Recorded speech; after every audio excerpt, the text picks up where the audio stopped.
এরপর হাফিজ 21শে ফেব্রুয়ারি ছুটিতে বাড়িতে যান এবং এরপর ওই সুনীল কাকার সাথে সাক্ষাৎ হয় রাজুর মাধ্যমে। চুয়াডাঙ্গা জেলার সিনেমা হল পাড়ার একটি বাড়িতে এই হাফিজের বন্ধু রাজু এবং এই সুনীল কাকা দুজন একসাথে গল্প করেন।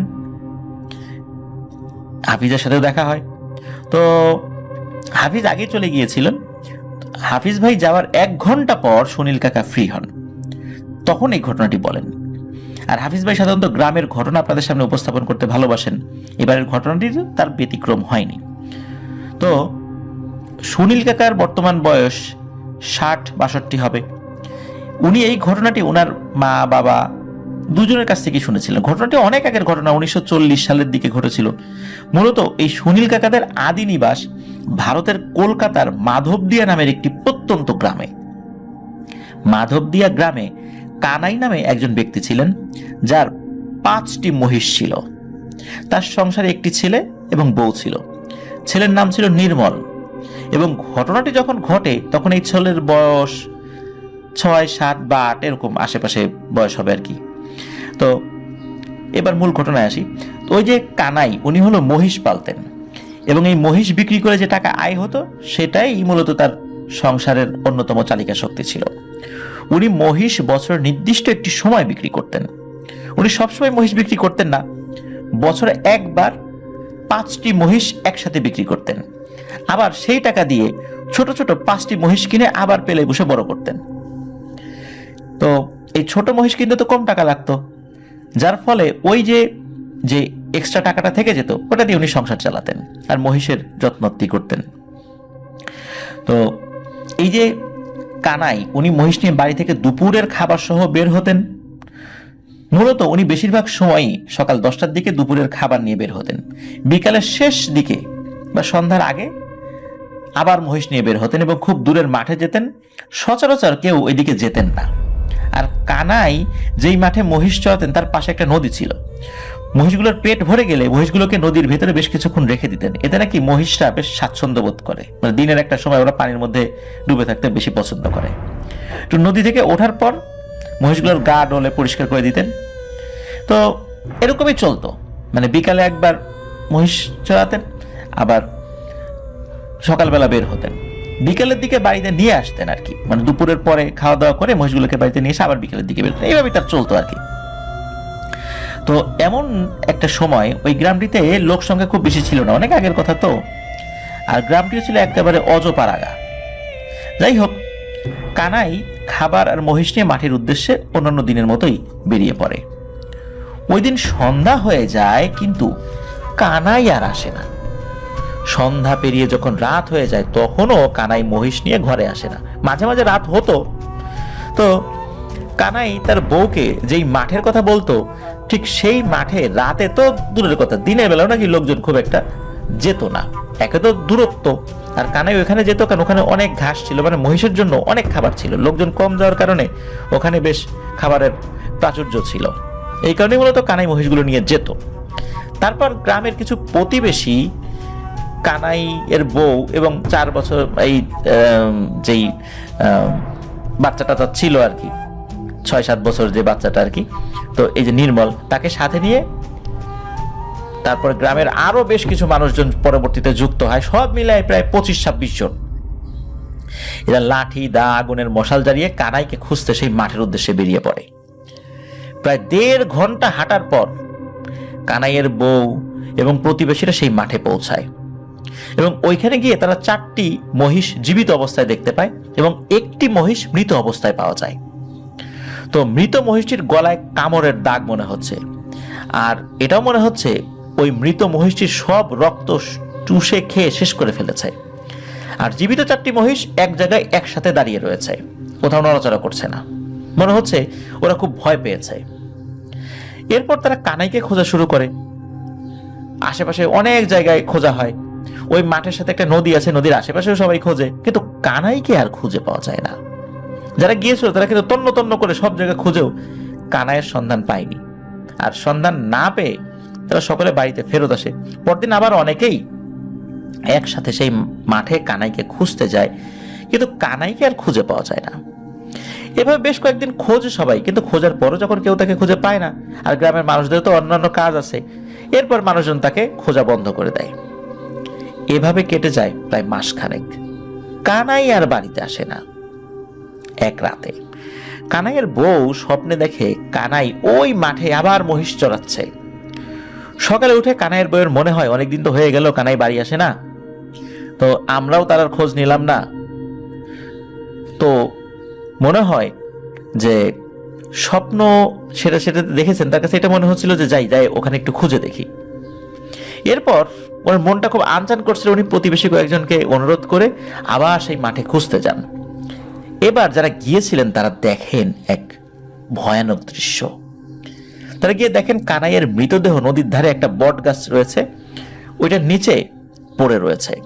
কানাইয়ের চোখ দুটো উপড়ে নেওয়া হয়েছে, আর তার শরীরে অসংখ্য আঘাতের চিহ্ন।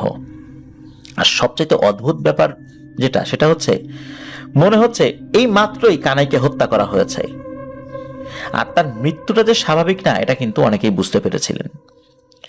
তো কানাইয়ের বাড়িতে কান্নার রোল পড়ে যায়। এর মধ্যে কয়েকজন দ্রুত গ্রামে চলে আসে, গ্রামে অন্যান্য মানুষদেরকে খবর দেয় যে কানাইয়ের লাশ পাওয়া গেছে আর কি। তো গ্রামের আরো অসংখ্য মানুষ মাঠে গিয়ে কানাইয়ের লাশ নিয়ে গ্রামে চলে আসে। তারপর হিন্দু নিয়ম অনুযায়ী তার লাশ দাহ করা হয়। যারাই তার লাশ দেখেছে প্রত্যেকেই বলেছে কানাইয়ের সাথে খুব খারাপ কিছুই হয়েছে। তো কানাইয়ের দাহ করার পর কানাইয়ের ওয়াইফ মানে তার বউ বাকি মহিষগুলো যেগুলো ছিল সেগুলো বিক্রি করে দেয়।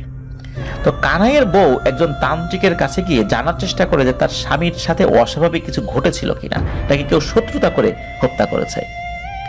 তো তান্ত্রিক সব শুনে কানাইয়ের বউকে কয়েকদিন পরে আসতে বলে।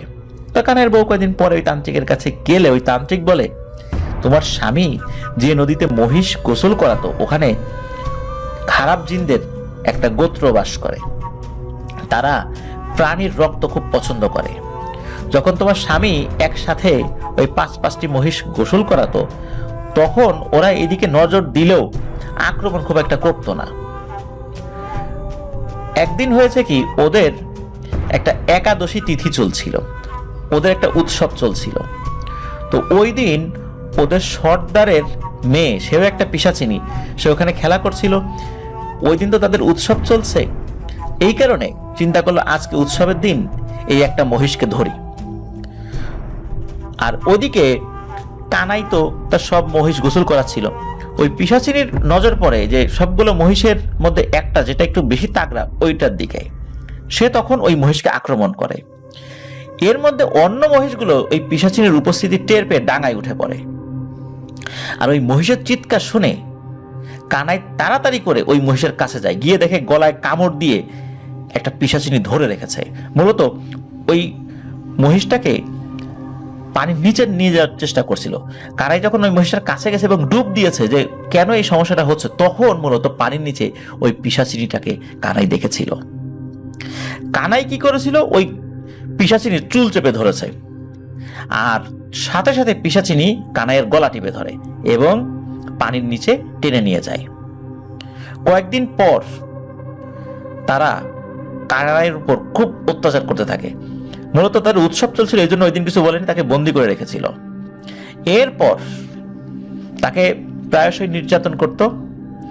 একটা সময় তাকে খুব নির্মমভাবে হত্যা করে ওই লাশটি নদীর উপর ফেলে রেখে যায়। সে ওই পিশাচিনীর চুল ধরে টান দিয়েছে, এটাই তার অপরাধ। কিন্তু পিশাচিনী যে তার মহিষ খেয়ে ফেলেছে, মহিষের রক্ত খেয়ে ফেলেছে, এটা কোনো অপরাধ না, তার চুল ধরাটাই হয়ে গেছে অপরাধ। তো ওই গোত্রের জিনগুলো খুবই হিংস্র আর শক্তিশালী।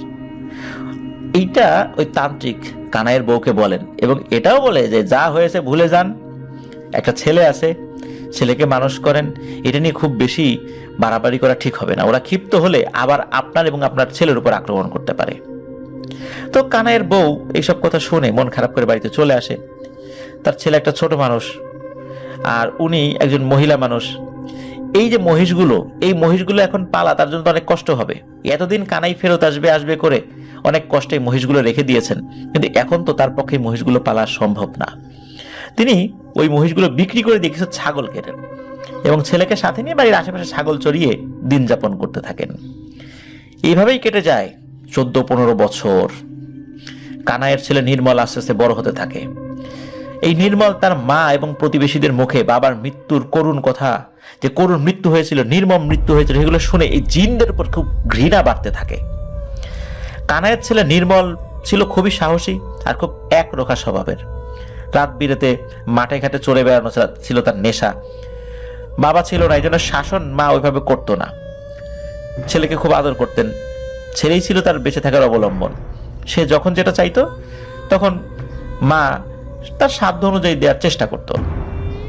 এই কানাইয়ের ছেলে নির্মল দিনের বেলা ছাগল নিয়ে মাঠে গিয়ে চড়াতো, আর রাতের বেলা মাঠঘাট ঘুরে বেড়াতো, বন্ধু বান্ধবদের সাথে আড্ডা দিত।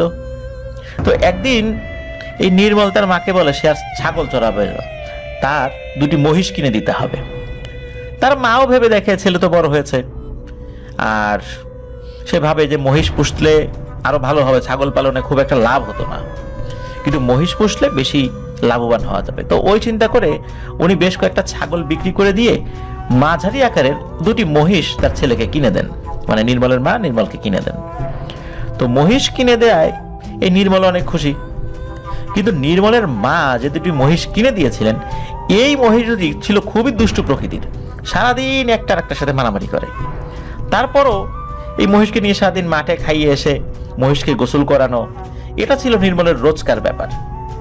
একদিন নির্মল ভাবে সারাদিন মহিষ নিয়ে মাঠে থাকে, আবার বাড়ি এসে মহিষ নিয়ে গোসল করানো লাগে। আগের মতো বন্ধুদের সাথে রাত বিয়েতে আড্ডা দেওয়া হচ্ছে না। তো নির্মল চিন্তা ভাবনা করে যে সকালবেলা মহিষ নিয়ে কোনো নদীর ধারে সে যাবে, সারাদিন সেখানে মহিষকে ঘাস টাস খাওয়াবে এবং বিকালে নদীর পানিতে গোসল করে একবারে সে বাড়িতে নিয়ে আসবে। সেক্ষেত্রে তার পরিশ্রমও কম হবে এবং রাতে বন্ধুদের সাথে দীর্ঘ সময় আড্ডা দিতে পারবে। তো নির্মল কি করে, তার পিতা কানাই যেই জায়গায় মহিষ চড়াতে নিয়ে যেত তার কাছাকাছি একটা জায়গায় মহিষ নিয়ে যাওয়া শুরু করে। আর প্রিয় লিসেনার্স, শুরুতেই বলেছি যে এই কানাইয়ের মহিষ দুটি ছিল খুবই দুষ্টু প্রকৃতির, একটার সাথে মারামারি করতো আর এক জায়গায় থাকতে চাইতো না, দুই দিকে ছুটে যেতে চাইতো। তো কানাই যে নদীর ধারে মহিষ চড়াতে যাওয়া শুরু করলো, সেখানে একটা বট গাছ ছিল।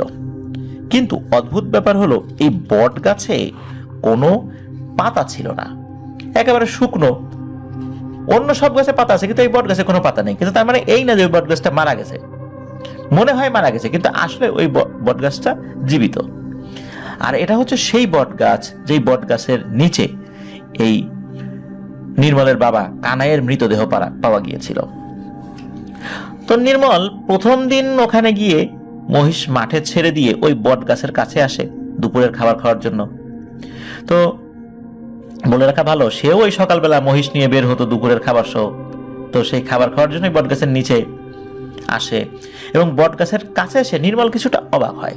নির্মল দেখে 70 বছরের একজন বৃদ্ধ বট গাছের গোড়ায় চোখ বন্ধ করে বসে আছে। তো নির্মল খুবই অবাক হয় এই কারণে যে এই জায়গায় গ্রামের মানুষ খুব একটা আসে না বললেই চলে, সেখানে একজন বৃদ্ধ মানুষ চোখ বন্ধ করে এখানে করছেটা কি।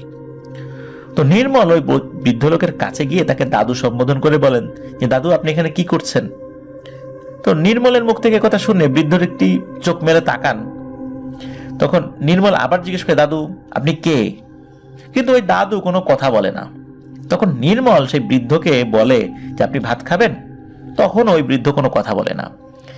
এর মধ্যে তার 2টি মহিষ 2 দিকে দৌড়ে যেতে থাকে। এটা দেখে নির্মল ওই বট গাছের কাছে ভাত রেখে ওই মহিষগুলোকে আবার একসাথে করে নির্মল বট গাছের কাছে চলে আসে।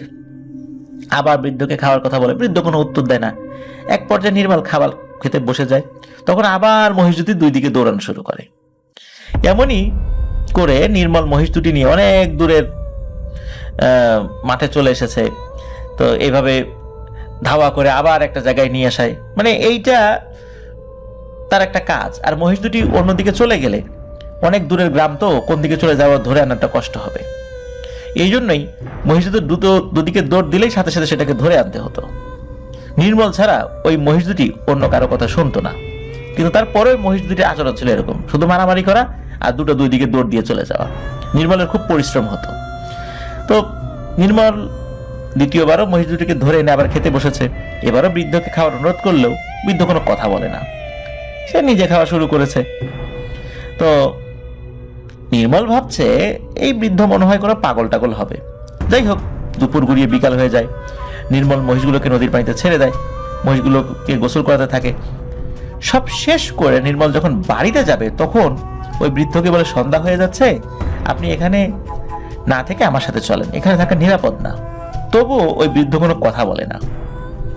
তো সে ওখানে যাওয়ার আসলে বিন্দু মাত্র আগ্রহ দেখায় না। মানে ওই যে বৃদ্ধ, সে যে নির্মলের সাথে যাবে তার কোনো আগ্রহই নেই। কি আর করা, নির্মল তো তার ভদ্রতা দেখিয়েছে। নির্মল মহিষ দুটিকে নিয়ে বাড়িতে চলে আসে।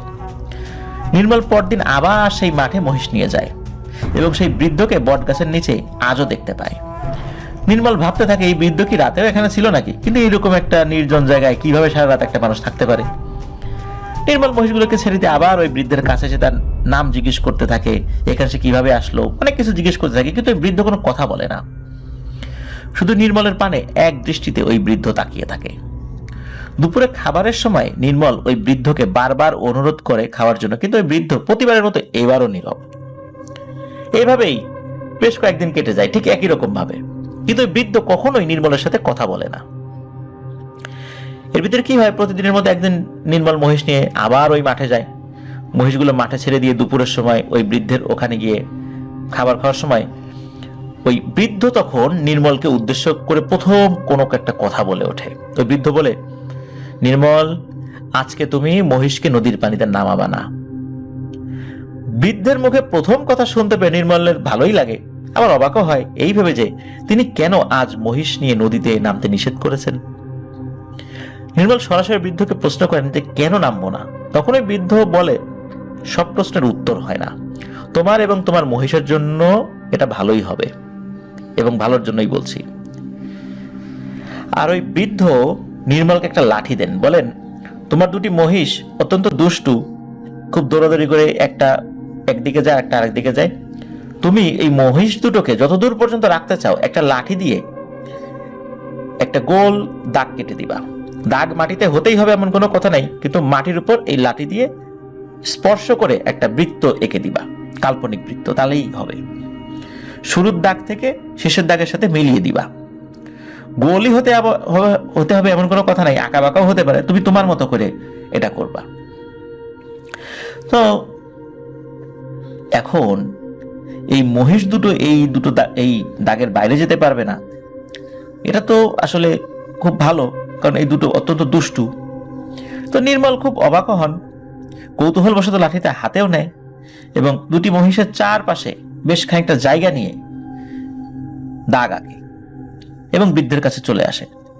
ওই বৃদ্ধের কাছ থেকে লাঠিটা নেওয়ার সময় নির্মল একটা জিনিস খেয়াল করে যে ওই বৃদ্ধের বাম হাতের মাঝখানের আঙ্গুলটা সম্পূর্ণ কাটা। নির্মল এটা খেয়াল করে যে তার মহিষ দুটি যে সত্যি শান্ত হয়ে গেছে, মারামারি করছে না এবং ওই জায়গার মধ্যে তারা খুব ভালো মতোই ঘুরে বেড়াচ্ছে, কিন্তু ওই জায়গার বাইরে যাচ্ছে না, তার লাঠি যেই জায়গা দিয়ে টাচ করেছিল।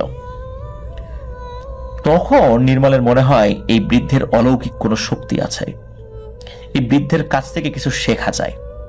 তো এভাবে বিকাল হয়ে যায়। নির্মল ওই বৃদ্ধের কথা মতো ওই দিন নদীতে আর মহিষ দুটিকে না নামিয়ে বাসায় চলে যেতে থাকে। ওই দিনও নির্মল বৃদ্ধকে অনেক অনুরোধ করে তার সাথে যাওয়ার জন্য, কিন্তু বৃদ্ধ রাজি হয় না। কি আর করা, অগত্যা বৃদ্ধকে রেখেই নির্মল বাড়িতে ফেরত আসে। কিন্তু নির্মলের মাথায় একটা বিষয় ঘুরপাক খেতে থাকে যে কিভাবে লাঠি দিয়ে চারদিকে অঙ্কন করার পর ওরা এখান থেকে বের হলো না, আর লাঠি দিয়ে ওই মহিষ দুটিকে হালকা টাচ করার পর কিভাবে এই মহিষ দুটো এত শান্ত হয়ে গেল। এরা তো শান্ত না, সারাক্ষণ মারামারি করে। আর বৃদ্ধই বা কেন নদীর পানিতে নির্মলকে নামতে নিষেধ করেছিলেন, আর ওনার হাতের মাঝখানের আঙ্গুলটা কাটাই বা কেন? তো ওই বৃদ্ধের প্রতি নির্মলের একটা কৌতূহল সৃষ্টি হয়। নির্মল মনে মনে ভাবে ওই বৃদ্ধ মনে হয় অনেক বড় কোনো কবিরাজ বা সাধক হবে। পরদিন তার মায়ের কাছ থেকে একটু বেশি করে ভাত তরকারি নিয়ে নির্মল রওনা দেন। উদ্দেশ্য ছিল ওই বৃদ্ধকে উনি জোর করে হলেও আজকে খাওয়াবেন, যেহেতু কথা বলেছেন গতদিন। প্রতিদিনের মতো ওই দিনও মাঠে এসে নির্মল মহিষ দুটিকে ছেড়ে দিয়ে ওই বৃদ্ধের কাছ থেকে লাঠি নিয়ে মহিষ দুটির চারপাশে গোল দাগ দিয়ে এসে ওই বৃদ্ধের কাছে সে বলে, আজকে ওই বৃদ্ধের জন্য খাবার নিয়েছে সে, এবার তাকে খেতেই হবে। তখন ওই বৃদ্ধ বলে, বাবা, আমি ফল, দুধ আর পানি ছাড়া কিছু খাই না। যাই হোক, তখন নির্মল বলে, তাহলে আমাকে একটু বলবেন যে আপনার এই লাঠির মধ্যে কি কোনো জাদু আছে? আমার মহিষগুলো কেন ওই লাঠি দিয়ে কাটা দাগের ওই পাশে যায় না। আর ওই লাঠি দিয়ে আমার মহিষকে টাচ করার পর কেনই বা ওরা এত শান্ত হয়ে যায়?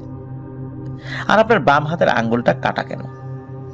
তখন ওই বৃদ্ধ বলে, আমি তোমার মতো একজন সাধারণ মানুষ, তবে মানুষ হলেও আমি একজন জিনের কাছ থেকে অনেক তন্ত্রমন্ত্র শিখেছি এবং সেটা সাধনা করে সাধক হয়েছি। তাই তন্ত্রমন্ত্র সাধনা করার কারণে অনেক কিছুই বুঝতে পারি আর করতেও পারি। তখন নির্মল বলে, আমি আপনার কাছ থেকে এই তন্ত্রমন্ত্র শিখব।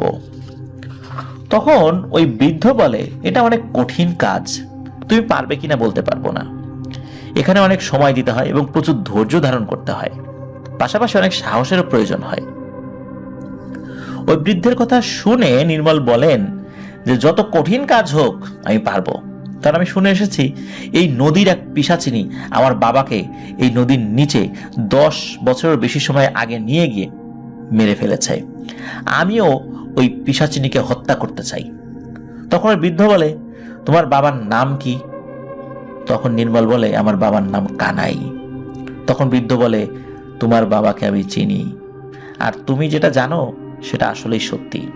এক পিশাচিনী তোমার বাবাকে হত্যা করেছে।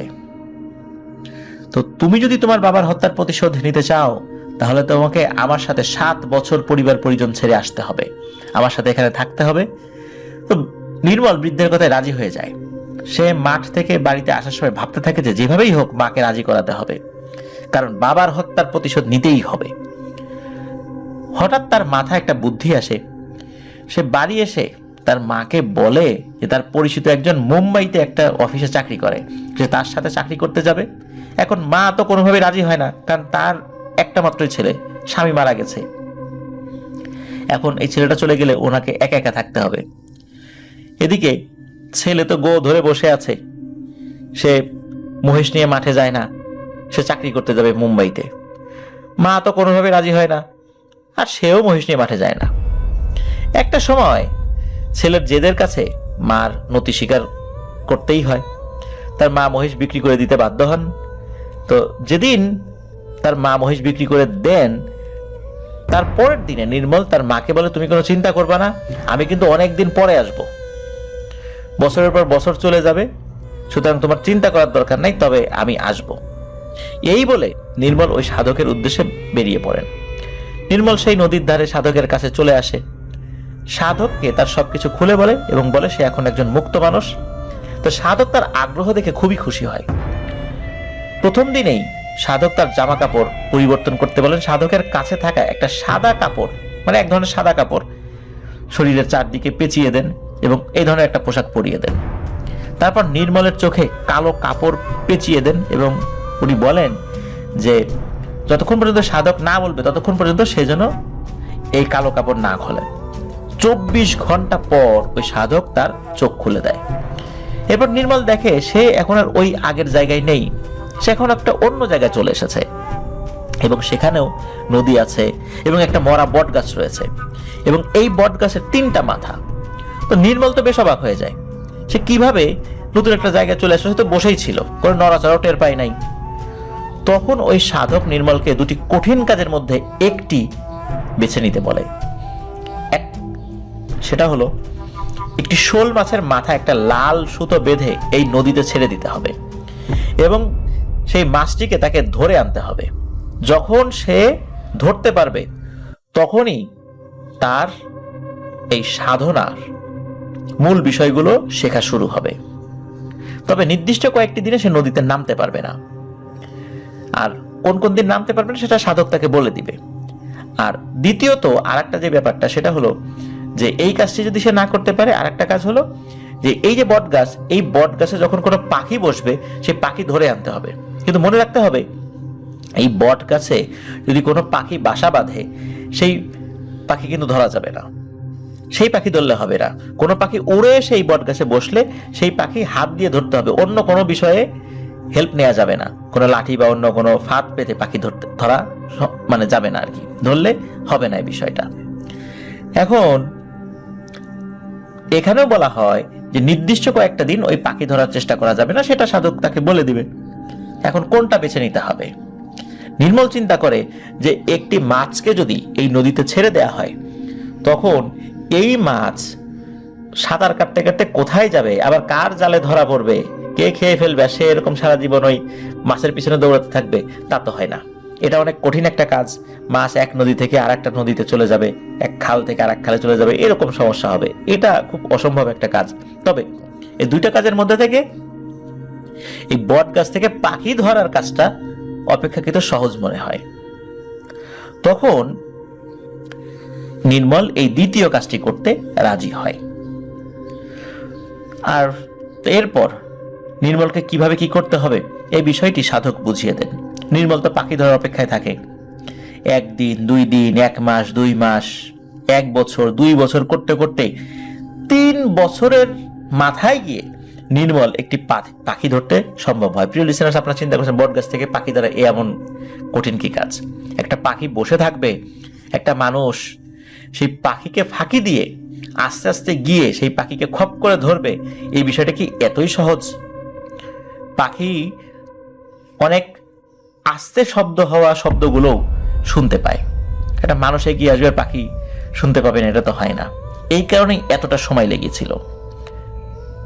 3টা বছরের মাথায় গিয়ে সে একটি পাখি ধরতে সক্ষম হয়।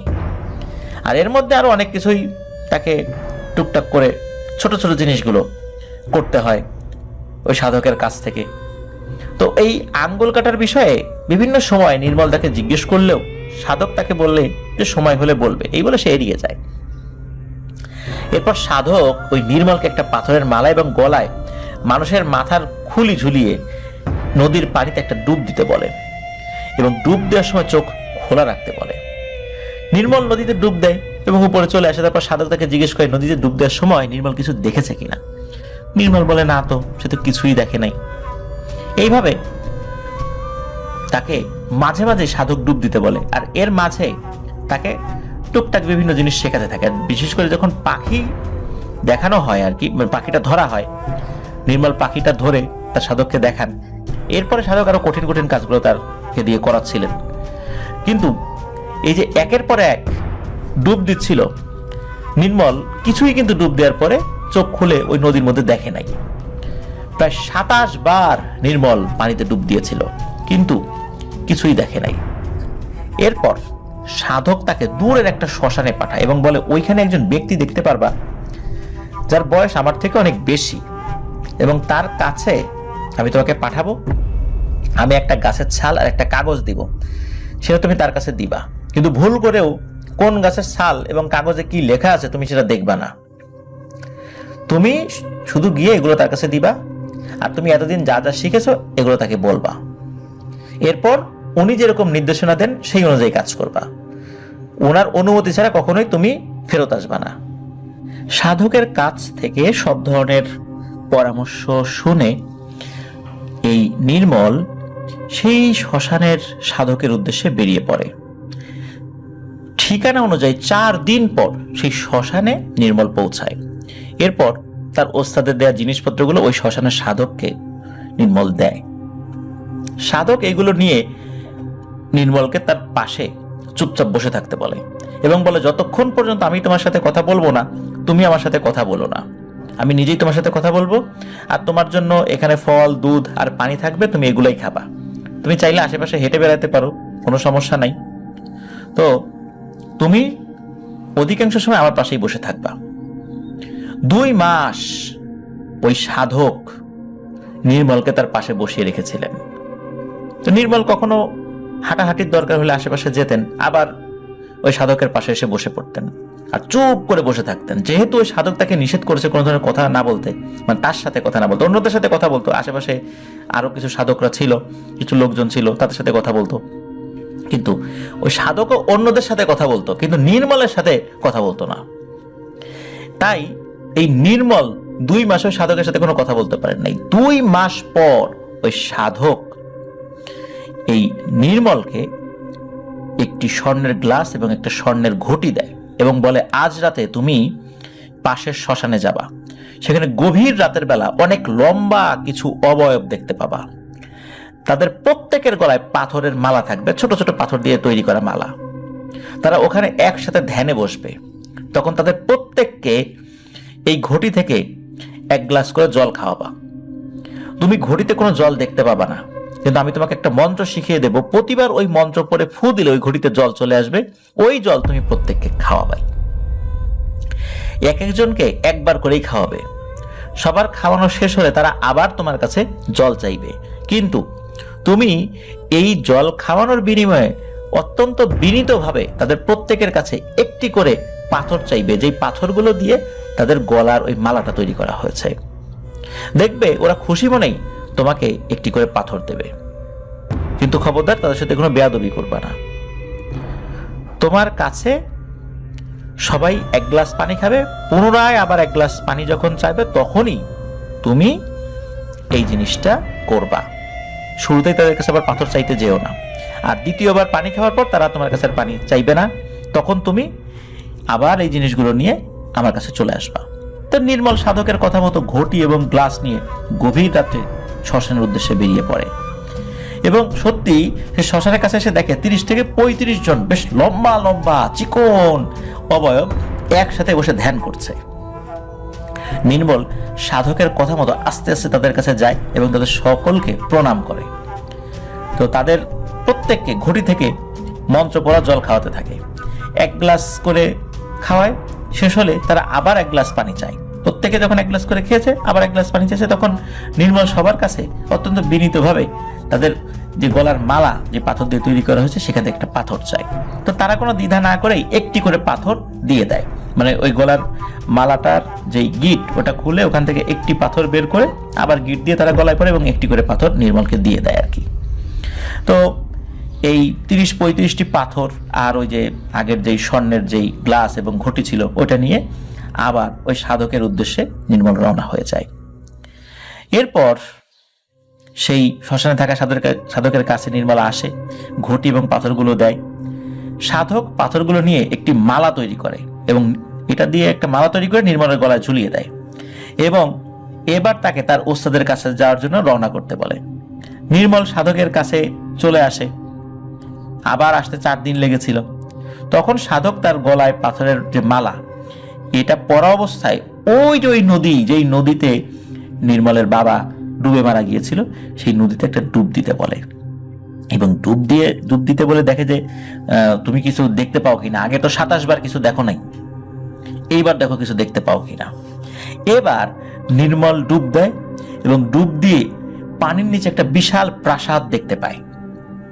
এরপরে সে আবার উঠে চলে আসে, যখন সাধক তাকে ধ্যান করতে বলে, এবং 3 দিন পর আরেকজন সাধক এসে ওই যে গলায় যেই 30-35টা পাথর দিয়ে যে মালা তৈরি করা হয়েছিল সেই মালাটা আরেকজন সাধক এসে মন্ত্র পড়ে সেটা আবার ফু দেয়। ওখানে তো আরো বেশ কিছু সাধক মানে আশেপাশে ঘোরাফেরা করতো, কখনো কখনো আসতো আর কি। তবে ওই যে সাধকটা, মূলত যেই সাধকটা নির্মলকে আরেকজন শ্মশানের সাধকের কাছে পাঠিয়েছিলেন, তো ওখানে অন্যান্য লোক না আসলেও ওই দিন কোত্থেকে যেন আরেকজন সাধক আসে এবং ওখানে ওই মন্ত্র পড়ে ফু দিয়ে সে আবার চলেও যায়। এরপর তার যেই মূল ওস্তাদ সে এইবার বলে এবার ডুব দাও। তবে তার আগে নদীর কোলে একটা গোলাকার বৃত্তের একটা গণ্ডি তৈরি করতে বলেন, এবং এই গণ্ডির চারদিকে আগুন ধরিয়ে দিতে বলেন, এবং সাথে একটা ধারালো বস্তু সাথে নিয়ে যেতে বলেন পানির নিচে, এবং কি কি করতে হবে এটাও বলে দেন। এবার নির্মল গলায় ওই পাথরের মালা পরে নদীতে ডুব দেয়। ডুব দিয়ে দেখে একটা শাড়ি পরা মেয়ে চোখ বন্ধ করে প্রাসাদের সামনে বসে আছে। তার চুলগুলো অনেক লম্বা, এবং এত লম্বা ওই চুলগুলো ওই নির্মলের পায়ের কাছে চলে এসেছে। এটা দেখার সাথে সাথে তার ওস্তাদের কথা মতো ধারালো ওই বস্তুটা দিয়ে ওই চুলের কিছুটা অংশ সাথে সাথে খ্যাচ করে কেটে ফেলে। কেটে ফেলার সাথে সাথে ওই মেয়েটি প্রচন্ড জোরে আর্তনাদ করে ওঠে, আর সাথে সাথে নির্মল দেখে স্বচ্ছ পানি আস্তে আস্তে রক্তিম আকার ধারণ করছে, মানে লাল বর্ণ হয়ে যাচ্ছে রক্তের মতো। মনে হচ্ছে ওই চুল থেকে রক্ত পড়ছে এবং ওই রক্তে পানি লাল হয়ে যাচ্ছে। নির্মল কি করছে, যখনই ওই চুল কেটেছে, চুল কাটার সাথে সাথে নির্মল যখন ডুব দিয়েছিল, ডুব দেওয়ার সাথে সাথে তার কিন্তু নিঃশ্বাস নিতে কোনো সমস্যা হচ্ছিল না। পানির নিচে তো আমরা নিঃশ্বাস নিতে পারি না, কিন্তু সে যখনই পানির নিচে কিছু দেখে তখন কিন্তু মনে হয় যে একদম স্বাভাবিক, আমরা যেরকম মানে ডাঙার উপরে নিঃশ্বাস নিতে কোনো কষ্ট হয় না, ঠিক মনে হয় পানির নিচেও সেরকম। কিন্তু যখনই সে চুল কেটেছে সাথে সাথে তার নিঃশ্বাস নিতে কষ্ট হচ্ছে।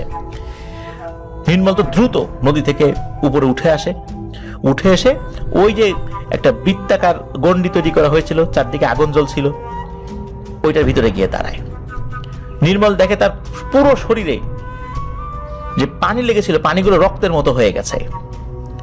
তো আগুনের তাপে ওগুলো শুকাতে থাকে। আস্তে আস্তে নির্মলের শরীরও লাল হয়ে যাচ্ছে, কারণ ওই যে পানির রঙে ওরকম হয়ে যাচ্ছে আর কি। আর নির্মল দেখে নদীর ভেতর থেকে দানবীয় আকৃতির এক একটা অবয়ব উঠে আসছে এবং প্রত্যেকে খুব রাগান্বিত। এরকম হাজার হাজার অবয়ব চলে আসে, নদীর তীরে এসে হাজির হয়। এর মধ্যে থেকে একটা অবয়ব, তার গলায় এক ধরনের মালা রয়েছে, মাথায় এক ধরনের মুকুটের মতো রয়েছে, হাতে এক ধরনের দণ্ড রয়েছে, রাজাদের যেরকম থাকে। এটা অন্যান্য অবয়ব থেকে একটু বেশ বড়। খুবই রাগত স্বরে নির্মলের দিকে সে তাকিয়ে থাকে এবং ওইটা বলে যে, এই তুই আমার মেয়ের চুল কাটলি কেন? এক্ষুনি ওটা ফেরত দে, সে এখন মৃত্যু শয্যায়। যদি ভোর হওয়ার আগে এই চুল তার শরীরে ঠেকাতে না পারি তাহলে আমার মেয়ে মারা যাবে। এর মধ্যে কি হয়, ওই যে নির্মলের যে ওস্তাদ সে চলে আসে এবং সে এসে বলে যে আমার কথা মতোই ও নিচে গেছিল এবং ওকে আমি দীর্ঘ সময় ধরে এই কাজটি করার জন্য প্রস্তুত করেছি। ও তোর মেয়ের চুল ফেরত দেবে না। তোরা এই ছেলের পিতাকে হত্যা করছিস, আমার সন্তানকে তোদের গোত্রেরই একজন, তোদেরই এক জাতি ভাই আমার কাছ থেকে ছিনিয়ে নিয়ে গেছে বহু বছর আগে। এই কারণেই তোর মেয়ের চুল কেটে আনতে বাধ্য হয়েছি। তখন ওই বৃদ্ধ ওই জিনের সর্দারের কাছে বেশ কিছু বিষয় খুলে বলে। ওই বৃদ্ধ বলে, আমার নাম সুকুমার। আমি এই সময় মানে একটা সময় আমি কৃষিকাজ করতাম, পাশাপাশি মাছ ধরাটা আমার নেশা ছিল। আমার বয়স যখন 25-26 বছর তখন আমি প্রথম পুত্র সন্তানের পিতা হই। আমার সন্তানের জন্ম হয় আমার শ্বশুর বাড়িতে। আমি আমার ছেলেকে দেখতে যাব ভাবলাম, আর খালি হাতে তো দেখতে যাওয়া যায় না। এই চিন্তা করলাম যে আজ একটা বড় মাছ ধরতে যাব। ভাবনা মতো আমি রাতের বেলা নৌকা নিয়ে মাছ ধরতে নদীতে বের হই।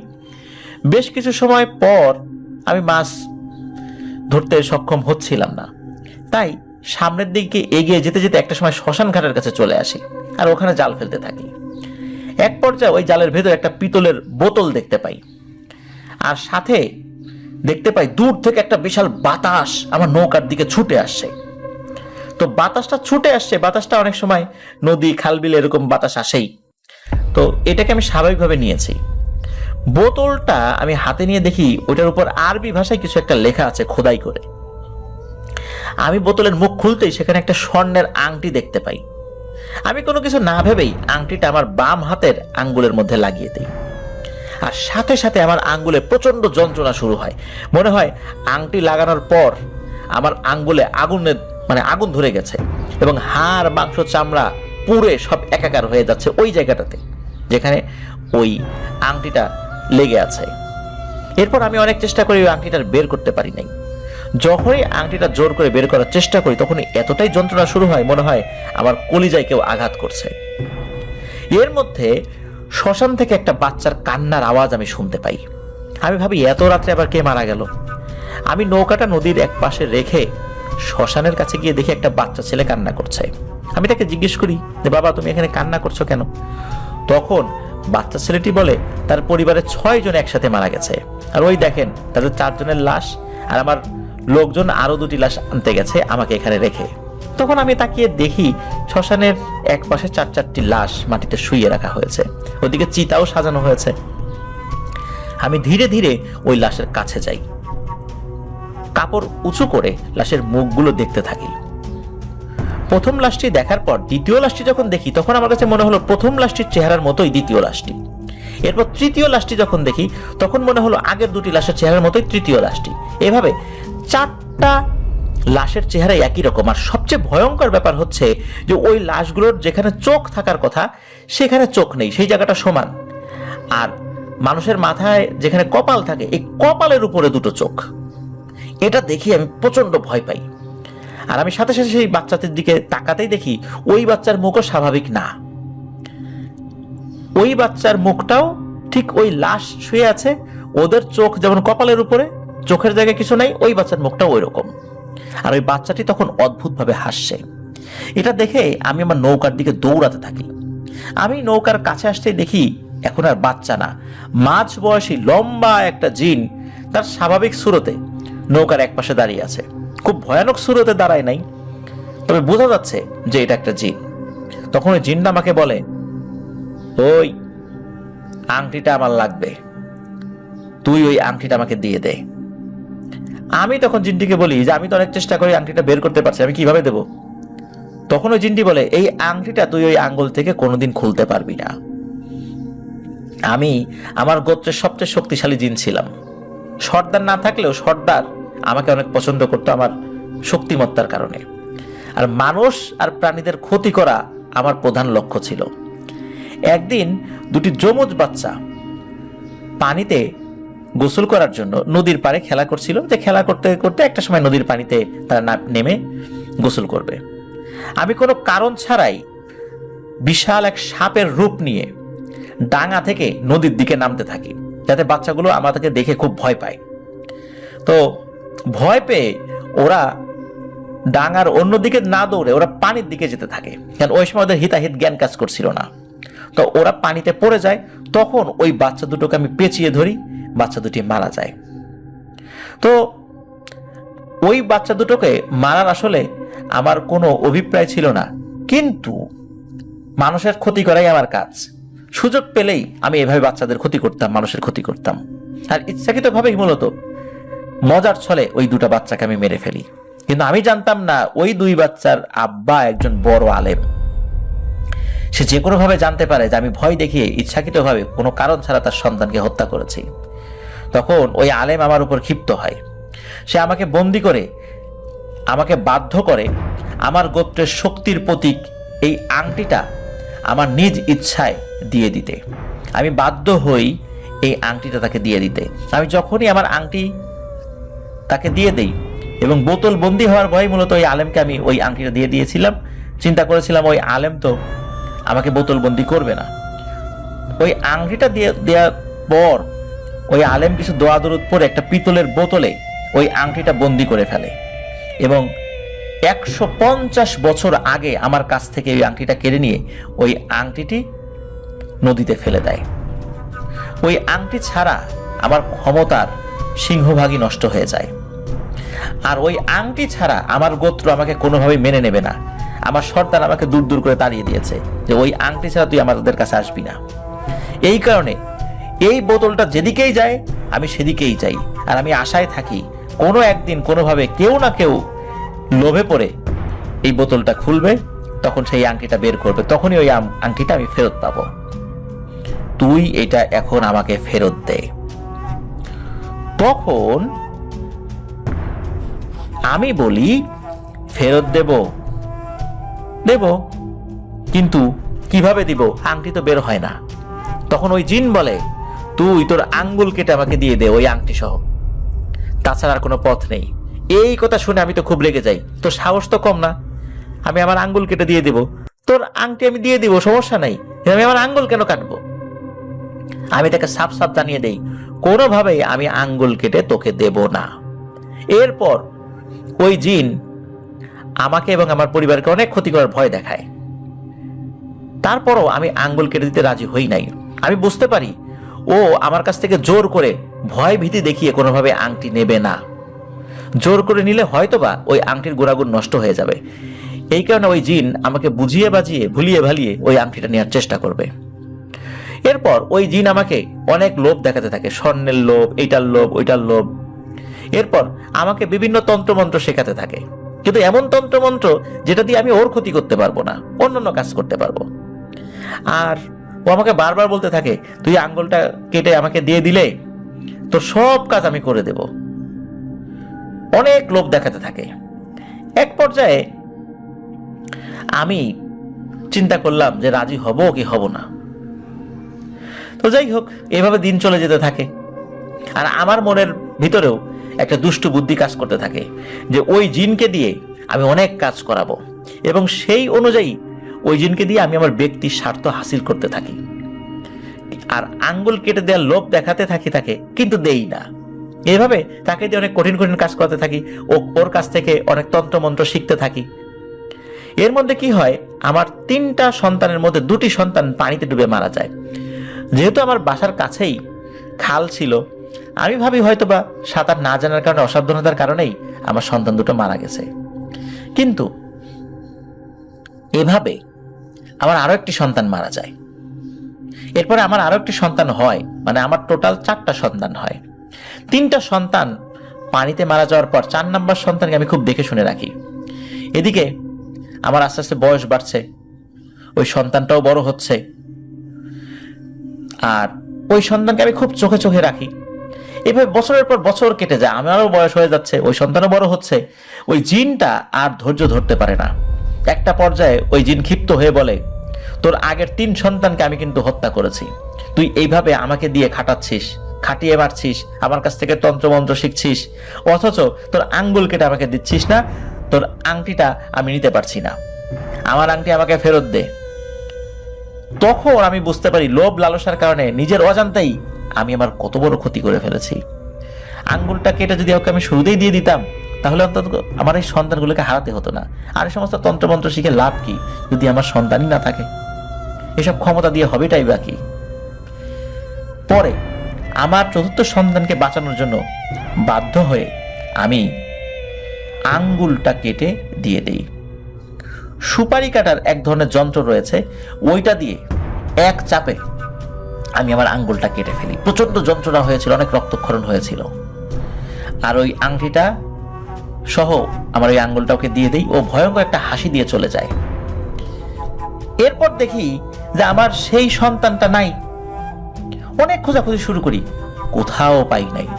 এক পর্যায়ে আমি এক সাধকের সন্ধান পাই, তার কাছে সব খুলে বললে ওই সাধকটি বলে যে ওই জিনটি আপনার সন্তানকে নিয়ে গেছে, কিন্তু কোথায় নিয়ে গেছে সে বলতে পারবে না। আর সে এটা জানায় যে ওই জিনটা তোদের গোত্রেরই একজন, তোদের বংশেরই একজন। এখানে থাকে কিনা আমি বলতে পারবো না, তবে তোদের গোত্রেরই একজন, এটা আমি শুনতে পেরেছি। এই জন্যই আমি এখানে এসেছি, বহু বছর ধরে সাধনা করছি। তবে আমার সাধনায় কোনো কাজ হবে না। আমাকে সেই সাধক বলেছিল যে বিবাহিত কোনো মানুষ এই জিনিসটা করে বা এটা সাধনা করে তার সন্তানকে ফেরত আনতে পারবে না, যেহেতু আমি বিবাহিত ছিলাম। তবে কোনো অবিবাহিত তরুণ নিজ ইচ্ছায় যদি এই সাধনা করে, তাহলেই শুধু এই কাজটা করা সম্ভব হবে।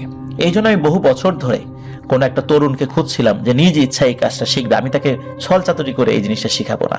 এই ছেলেটাকে আমি পেয়ে যাই, নির্মলকে। একে আমি আস্তে আস্তে তৈরি করেছি। তোরা নির্মলের বাবাকে হত্যা করেছিস, তার তো কোনো অপরাধ ছিল না। এখন তোর মেয়েকে যদি বাঁচাতে চাস, তাহলে 3টা শর্ত পূরণ করতে হবে। 1, নির্মলের বাবার হত্যার ক্ষতিপূরণ হিসাবে নির্মলকে স্বর্ণ বা এই টাইপের মূল্যবান জিনিস দিতে হবে, যেহেতু সে মারাই গেছে আর ফেরত আসবে না। দ্বিতীয়ত, আমার সন্তানকে ফেরত এনে দিতে হবে। তোদের গোত্রের ওই জিন কোথায় নিয়ে গেছে আমার সন্তানকে, সেটা খুঁজে এনে দিবি। আর তোরা এই জায়গা ছেড়ে অন্য জায়গায় চলে যাবি। এই 3টা শর্ত তোদেরকে পূরণ করতে হবে। তখন জিনের সর্দার বলতে থাকে যে ভোর হয়ে যাবে, একটু পরেই ফজরের আজান দিয়ে দেবে, দ্রুত আমার মেয়েকে বাঁচাতে হবে। ঠিক আছে, তোদের শর্ত মেনে নিলাম। আমরা 1 মাস সময় চাচ্ছি। 1 মাসের মধ্যে আমরা অন্য একটা জায়গা ঠিক করে এখান থেকে চলে যাব। আর এখনই নির্মলকে ওর বাবার হত্যার ক্ষতিপূরণ হিসাবে 1 কলস স্বর্ণের মোহর দিচ্ছি। আর এর মধ্যে আমি খুঁজে দেখছি যে কে এই কাজটি করেছে। এদিকে তো ভোর হয়ে যাবে, ফজর আজান দিয়ে দেবে। এই জন্য ওই জিনটা পিড়াপিড়ি করছিল যে আমাকে বিশ্বাস কর, আমার মেয়েটাকে বাঁচতে দে, কথা দিচ্ছি তোদের আর কোনো ক্ষতি করবো না, এখান থেকে চলে যাব, আমার মেয়েটাকে বাঁচতে দে। এখন যদি চুল যদি আমি নাই নিতে পারি, পরে নিলে আমার লাভ হবে কি? আমার মেয়ে তো মারা যাবে, আমার একটাই মেয়ে। এখন ওই সর্দার জিন কান্নাকাটি শুরু করে দেয়। তখন নির্মল এবং নির্মলের ওস্তাদের মায়া হয়। নির্মল বলে, ওস্তাদ মনে হয় সে মিথ্যা কথা বলছে না, সে আপনার সন্তানকে খুঁজে এনে দেবে, চুলটা ফেরত দিয়ে দেই। তখন ওই ওস্তাদ বলেন, আচ্ছা ঠিক আছে নির্মল, তুমি ফেরত দিয়ে দাও চুল।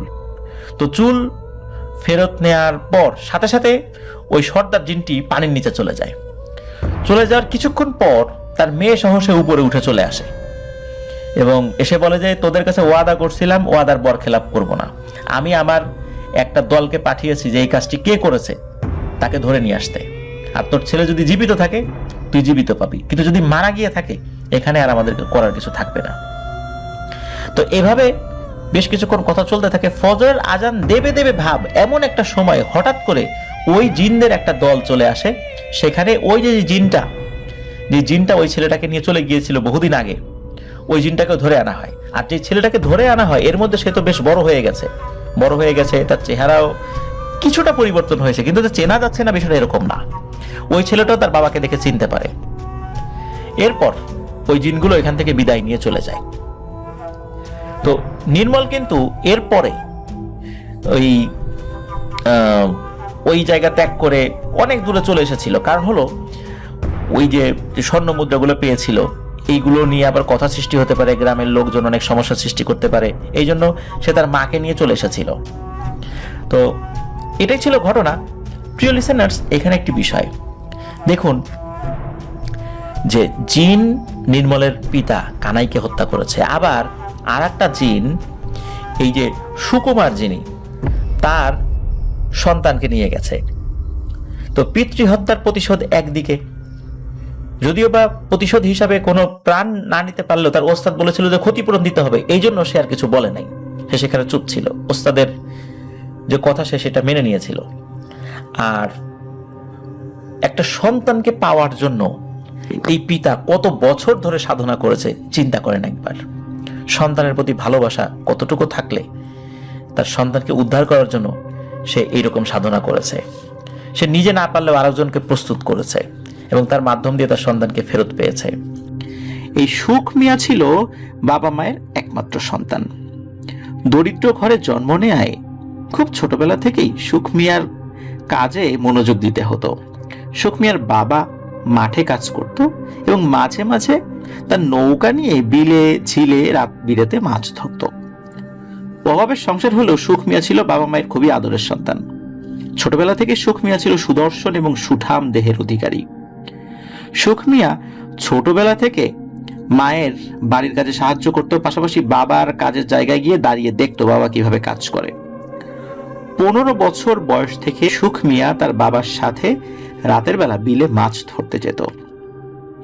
এইভাবে বাবার সাথে মাছ ধরতে যেতে যেতে একটা সময় সে খুব ভালো একজন জেলেতে পরিণত হয়। সুখ মিয়া ছোটবেলা থেকে শান্ত স্বভাবের ছিল। সে সবার সাথে খুব ভালো ব্যবহার করত, তাই গ্রামের সবাই সুখ মিয়াকে আদর করত এবং ভালোবাসত। সুখ মিয়া ধীরে ধীরে বড় হতে থাকে। মাছ ধরায় দিন দিন সে খুবই পারদর্শী হয়ে ওঠে। সে একটা সময় এই মাছ ধরাকেই নিজের পেশা হিসাবে ঠিক করে। সুখ মিয়ার বয়স যখন 19 কি 20 বছর, তখন থেকে সুখ মিয়া রাতে একাই মাছ ধরতে বের হতো তার বাবাকে নিয়ে। তার বাবা সারাদিন মাঠে কাজ করত, আর এই কারণে সে ঠিক করে যে রাতের বেলা একাই মাছ ধরতে যাবে। তার বাবা সারাদিন যেহেতু মাঠে কাজ করে তাই সে রাতের বেলা ঘুমাবে। তো যেই কথা সেই কাজ। সুখ মিয়াদের বাড়ির পাশে ছিল ছোট একটা খাল। এই খাল দিয়ে 1 কিলোমিটার নৌকা চালালে নৌকাটি বিলে গিয়ে পৌঁছায়। তো এইভাবে প্রায় রাতেই সুখ মিয়া তার বাবার নৌকা নিয়ে বিলে মাছ ধরতে যেত এবং সে ভালোই মাছ পেত। তার বাবার বয়স হয়ে গিয়েছিল, সারাদিন মাঠের কাজ, আবার রাতের বেলা মাছ ধরার মতো পরিশ্রম করার মতো শারীরিক সক্ষমতা তার ছিল না। এই কারণেই মূলত সুখ মিয়া রাতের বেলা মাছ ধরার সিদ্ধান্ত নিয়েছিল। তো যেই মাছ সুখ মিয়া পেত সেই মাছগুলো সকালে বাজারে বিক্রি করে যে টাকা উপার্জন করত সেটা তার সংসারে দিত। এভাবে দিন দিন ভালো হচ্ছিল তাদের 3 জনের ছোট সংসার। ঘটনাটি ঘটে আনুমানিক 1968 থেকে 70 সালের ভেতরে। তখন বর্ষাকাল চলছিল, চারদিকে পানি থই থই করছে। সুখ মিয়া একদিন রাতের খাবার শেষ করে বিলে মাছ ধরতে যাওয়ার প্রস্তুতি নেয়। যাওয়ার সময় প্রতিদিনের মতো জাল, টেটা এবং সাথে কিছু মুড়ি গুঁড়ো নিয়ে নেয়। সবকিছু নৌকায় তুলে নৌকা চালানো শুরু করে। তখন আকাশে চাঁদ ছিল, মাঝে মাঝে মেঘে চাঁদ ঢেকে যাচ্ছিল। কিছু সময় নৌকা চালানোর পর সুখ মিয়া বিলে প্রবেশ করে। বিলে আরো অনেকগুলো নৌকা ছিল, সেগুলোতে হারিকেনের আলো দূর থেকে মিটমিট করে দেখা যাচ্ছিল যে সেগুলো মিটমিট করে জ্বলছে। সুখ মিয়া তার নৌকা একটা জায়গায় দাঁড় করিয়ে জাল ফেলে, কিন্তু কোনো মাছ পায় না। এভাবে আশেপাশে অনেকবার জাল ফেলেও সে কোনো মাছ পায় না। সুখ মিয়া যেখানে অবস্থান করছিল সেখান থেকে কিছুটা পথ আগালে একটা পরিত্যক্ত শ্মশান পড়ে। রাতের বেলায় যারা ওই বিলে মাছ ধরতে যায় তারা শ্মশানের এলাকাটা এড়িয়ে চলে, কারণ শ্মশান নিয়ে নানান ধরনের ভৌতিক ঘটনা সকলের মধ্যে প্রচলিত আছে, এই জন্য সবাই একটু পায়। সাধারণত শ্মশানের ওই জায়গাটায় কেন জানি সবসময় প্রচুর মাছ পাওয়া যায়, ওখানে ঝোপ জঙ্গল বেশি, ওর ভিতরে মাছগুলো লুকিয়ে থাকে। সুখ মিয়া অনেক সময় জাল ফেলেও যখন মাছ পাচ্ছিল না তখন সে চিন্তা করে শ্মশানের দিকটাতে যাই, দেখি কোনো মাছ পাওয়া যায় কিনা। তো আশেপাশে দূরে দূরে বিভিন্ন নৌকা থেকে হারিকেনের আলো তো আসছে, তাই সুখ মিয়া ভয় পায়নি। এমনটা না যে সে একদম অন্যান্য নৌকাগুলো থেকে অনেক দূরে চলে এসেছে, বিষয়টা এরকম না। চিৎকার দিলে দূর থেকে কোনো নৌকা তার সাহায্যের জন্য এগিয়ে আসবে এমন দূরত্বেই সুখ মিয়া ছিল।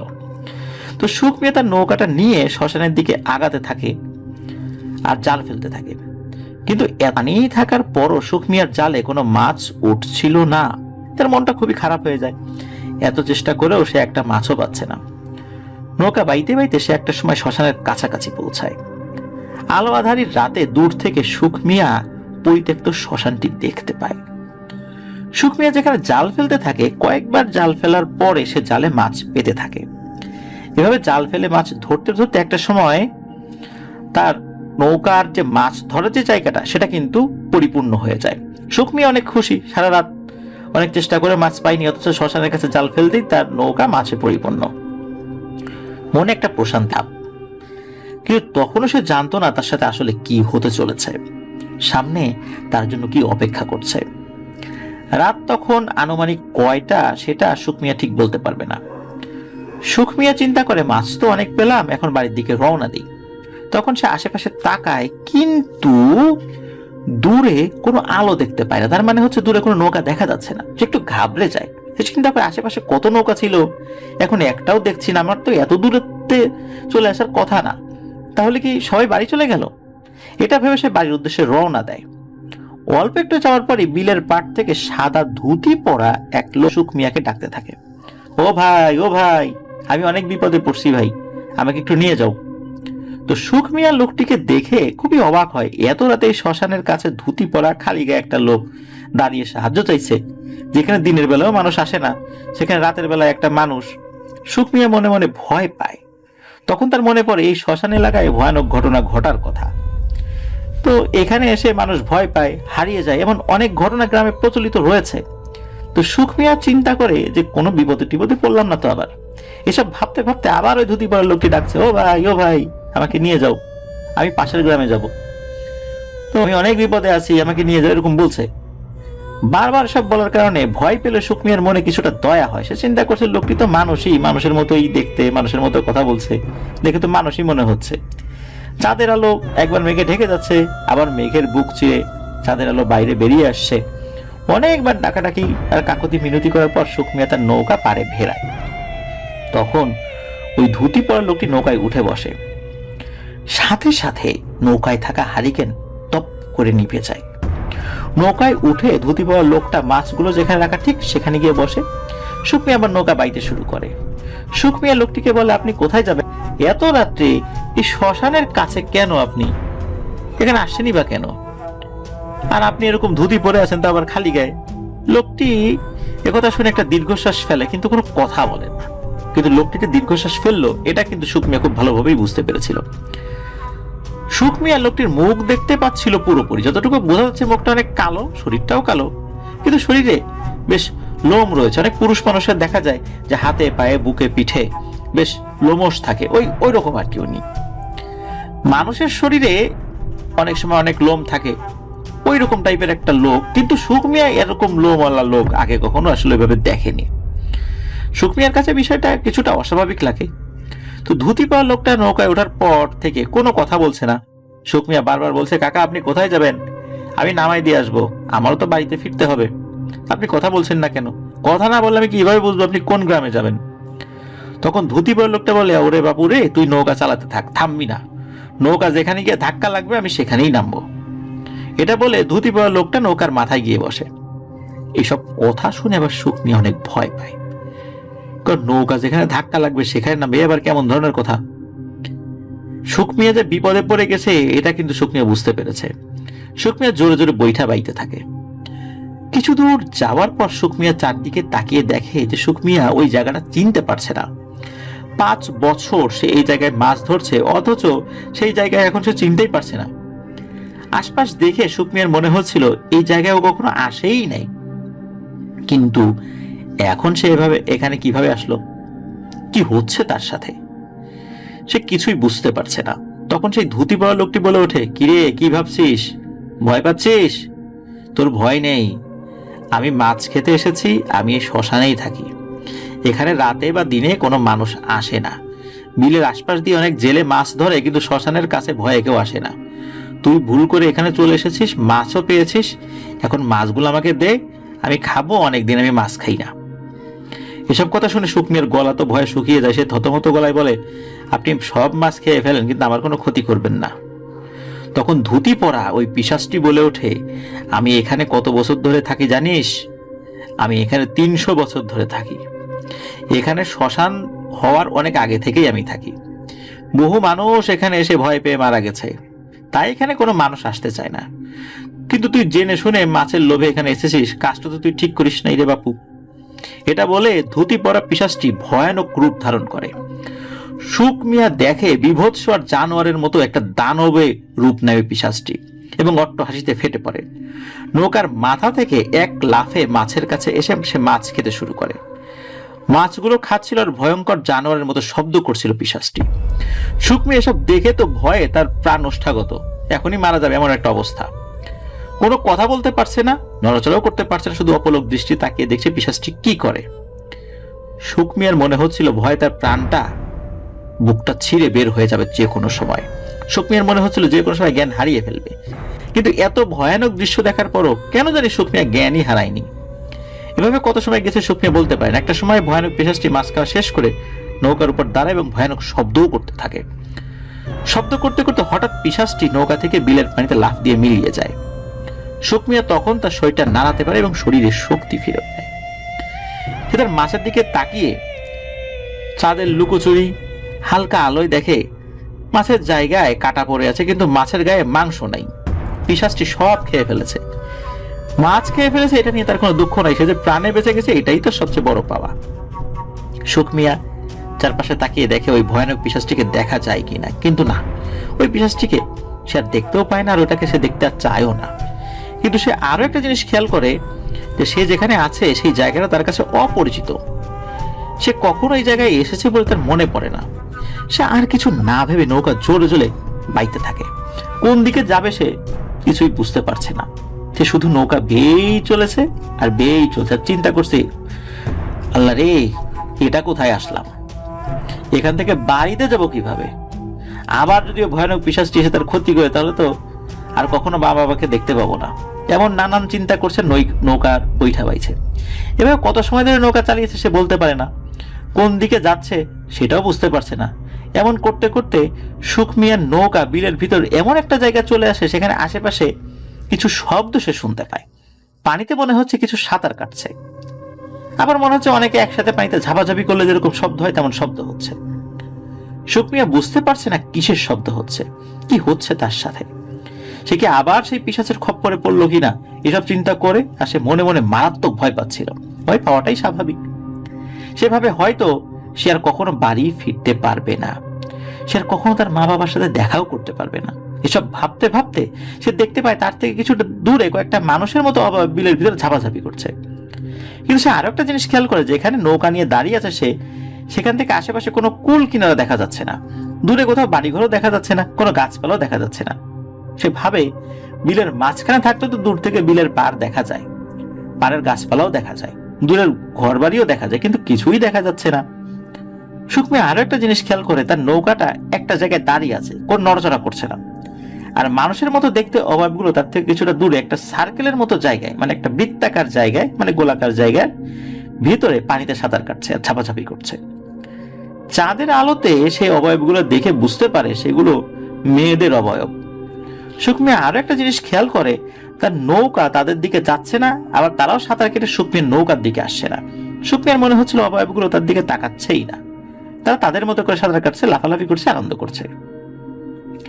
সুকমিয়ার তখন হুঁশ ফেরে, সে চিন্তা করে এখান থেকে যেভাবেই হোক চলে যেতে হবে, তা না হলে সে আর কখনো বাড়িতে ফিরতে পারবে না। এমনিতে সে কঠিন বিপদে পড়ে গেছে, আদৌ সে বাড়িতে কখনো ফিরতে পারবে কিনা সেটাও সে জানে না। জীবনটাই এখন তার কাছে অনিশ্চিত গন্তব্য হয়ে গেছে। সুকমিয়া তখন ভাবে তার নৌকা ঘুরিয়ে সে অন্যদিকে চলে যাবে। সে যখনই তার বৈঠায় হাত দিয়ে নিচে পানিতে টাচ করে, সে খেয়াল করে নিচে শক্ত কিছুর সাথে তার বৈঠার ছোঁয়া লাগছে। সুকমিয়া নিচে তাকিয়ে অবাক হয়ে যায়। কয়েক সেকেন্ড আগে সে দেখলো তার নৌকা পানির উপর দাঁড়িয়ে আছে, কিন্তু সে এখন খেয়াল করে কোথায় পানি। সে তো বিশাল মাঠের ভিতরে নৌকার উপর দাঁড়িয়ে আছে, তার সামনে একটা বিশাল পুকুরের মতো, আর সেখানে তখনও সেই মানসরূপী মহিলা অবয়বগুলো সাঁতার কাটছিল, লাফালাফি করছিল। সুকমিয়া এসব দেখে খুব হতাশ হয়ে পড়ে। সে কি করবে, কোথায় আসলো, কেন এমন হচ্ছে, এখান থেকে কিভাবে ফিরবে সেটা সে বুঝতে পারছে না। ভয়ে মনে হচ্ছিল সে যে কোনো সময় তার হৃৎপিণ্ড বন্ধ হয়ে যাবে আর সে মারা যাবে, এমন একটা অবস্থা। হঠাৎ সুকমিয়া খেয়াল করে তার সামনের পুকুরের শব্দ থেমে গেছে। সে সেদিকে তাকিয়ে দেখে মেয়েরূপী অবয়বগুলো পানি থেকে উপরে উঠে যাচ্ছে। মেয়েরূপী অবয়বগুলোর ভেতর থেকে একজন তার দিকে তাকায় এবং সে চাঁদের আলো দেখতে পায় যে মেয়েরূপী একটা অবয়ব হাত দিয়ে ইশারা করে তার পেছনে পেছনে যেতে বলে। সুকমিয়া ওই মেয়ে অবয়বের হাতের ইশারায় নৌকা থেকে নেমে মেয়ের পেছনে হাঁটা শুরু করে। সে নিজেও বুঝতে পারছে না সে কেন ওই মেয়েটার পিছন পিছনে হাঁটছে। সুকমিয়া হাঁটার সময় একটা জিনিস খেয়াল করে যে সে যেন শূন্যের উপর দিয়ে বাতাসে হাঁটছে। কয়েক সেকেন্ড যাওয়ার পর সুকমিয়া দেখতে পায় সে একটা ভিন্ন জগতে চলে এসেছে। চারপাশে বিশাল বিশাল গাছপালা, বিভিন্ন ধরনের পশু পাখি, বাহারি রকমের ফুলের বাগান। এমন দৃশ্য সে কখনো চোখেই দেখেনি। এমন জায়গায় পৃথিবীতে আছে কিনা এটা ছিল তার কল্পনার বাইরে। এভাবে হাঁটতে হাঁটতে সুকমিয়া এমন একটা জায়গায় গিয়ে হোঁচট খেয়ে পড়ে যায়। তারপর সে আবারও উঠে দাঁড়ায় এবং দাঁড়িয়ে দেখে তার সামনে একটা সুন্দরী মেয়ে দাঁড়িয়ে আছে।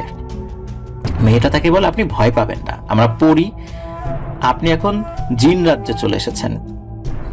তখন সুকমিয়া ওই পরীর সাথে কথা বলে। সুকমিয়া বলে, আমি বাড়ি যাব, আমি আমার পরিবারের কাছে যাব, আমি এখানে কিভাবে আসলাম আমি তো জানি না।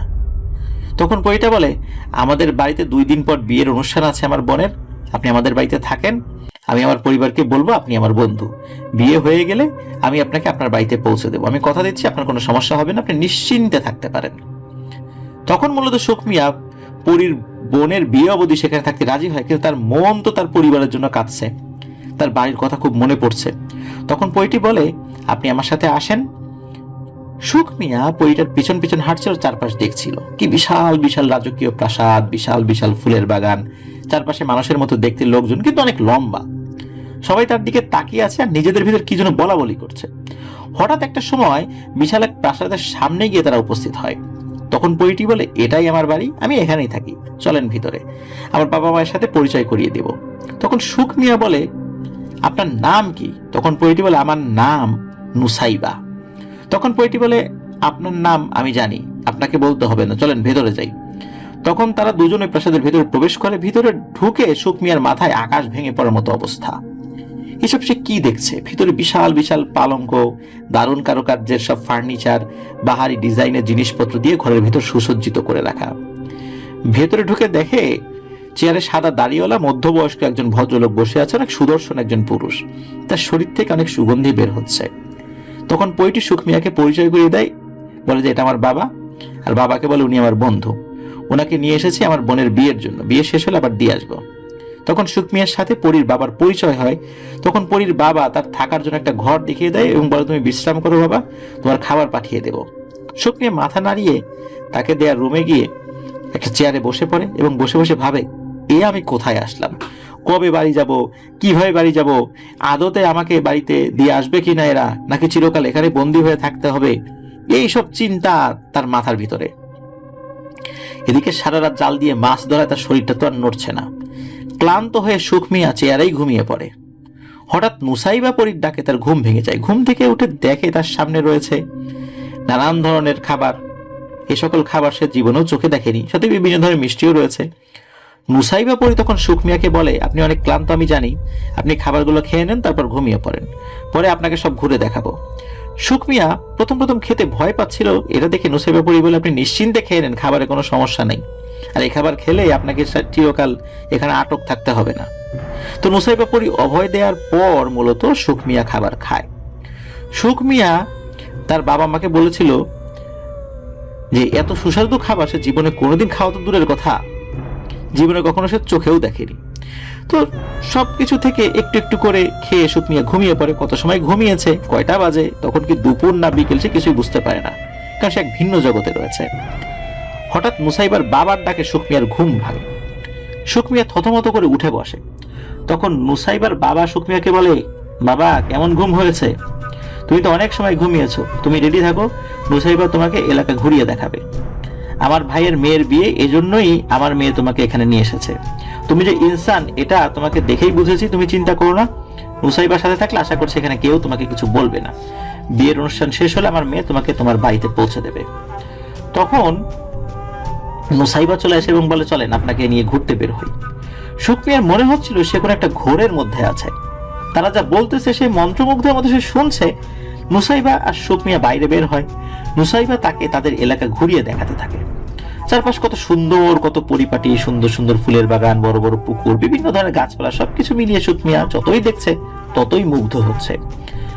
সুখ মিয়া কথার সময় মুসাইবা পরীকে বলে, আপনি আমাকে এখানে কেন নিয়ে এসেছেন, আমাকে এখানে এনে আপনার লাভ কি, তাছাড়া আমি মানুষ আর আপনি পরিজাতি। তখন মুসাইবা একটু মুচকি হেসে দেয়। তখন মুসাইবা বলে, আপনি জানতে চান কেন আপনাকে এখানে নিয়ে এসেছি? সুখ মিয়া বলে যে হ্যাঁ জানতে চাই। তখন মুসাইবা বলতে শুরু করে, বলে, আমি সহ আমার বান্ধবীরা ওই বিলে ঘুরতে গিয়েছিলাম ওই রাত্রে। আমরা যখন ওই শ্মশানের পাশ দিয়ে যাচ্ছিলাম তখন দেখি আপনার নৌকা একটা ভয়ঙ্কর পিশাচ গ্রাস করেছে, মানে ওই নৌকার উপরে ভয়ানক একটা পিশাচ বসে আছে। তাকে দেখে আমরা বুঝে ফেলি যে সে মাছ খেতে এসেছে এবং আপনার ক্ষতি করতে এসেছে। আমরা একটু দূরে দাঁড়িয়ে আপনার উপর নজর রাখছিলাম। ওই পিশাচটি আমাদের দেখে শুধু মাছ খেয়েই চলে যায়। আমরা তখন ওখানে না থাকলে হয়তো পিশাচটি আপনার বড় ধরনের কোনো ক্ষতি করতে পারত।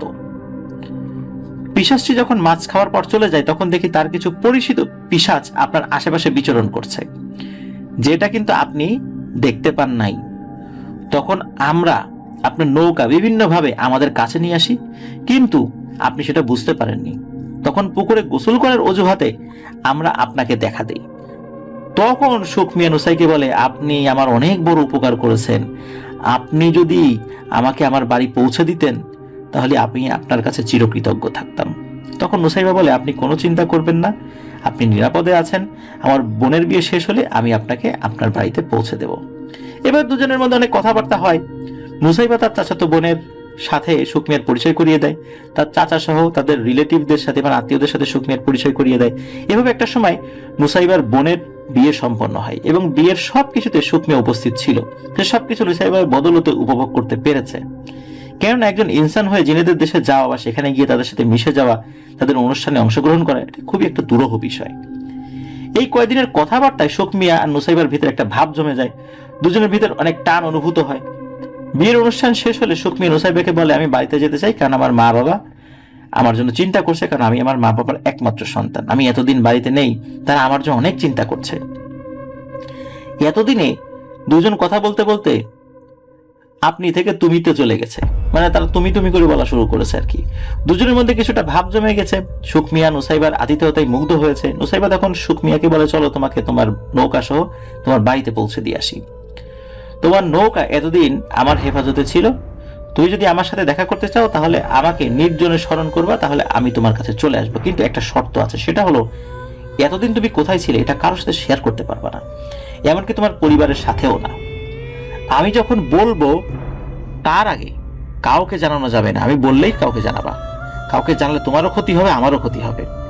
তখন সুখ মিয়া নুসাইবা পরীকে কথা দেয় সেই বিষয়টা কাউকে বলবে না।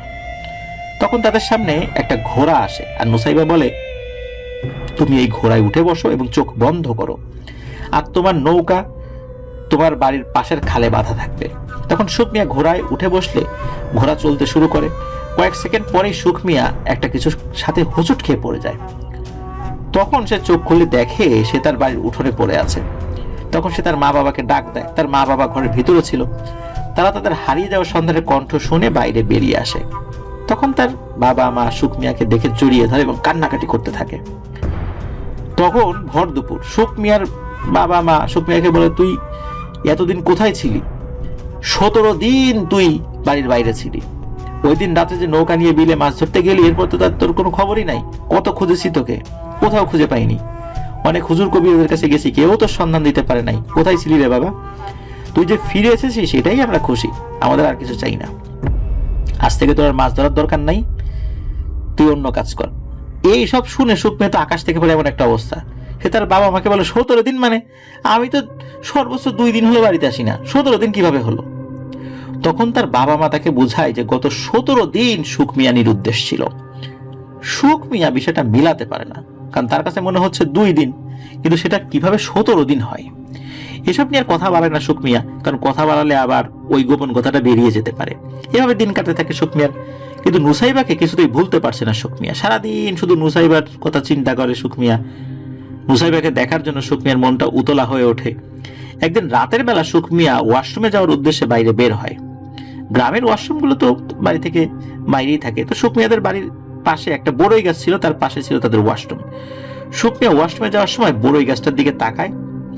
সে তখন দেখতে পাবে বড়ই গাছের নিচে একটা মেয়ের অবয়ব দাঁড়িয়ে আছে।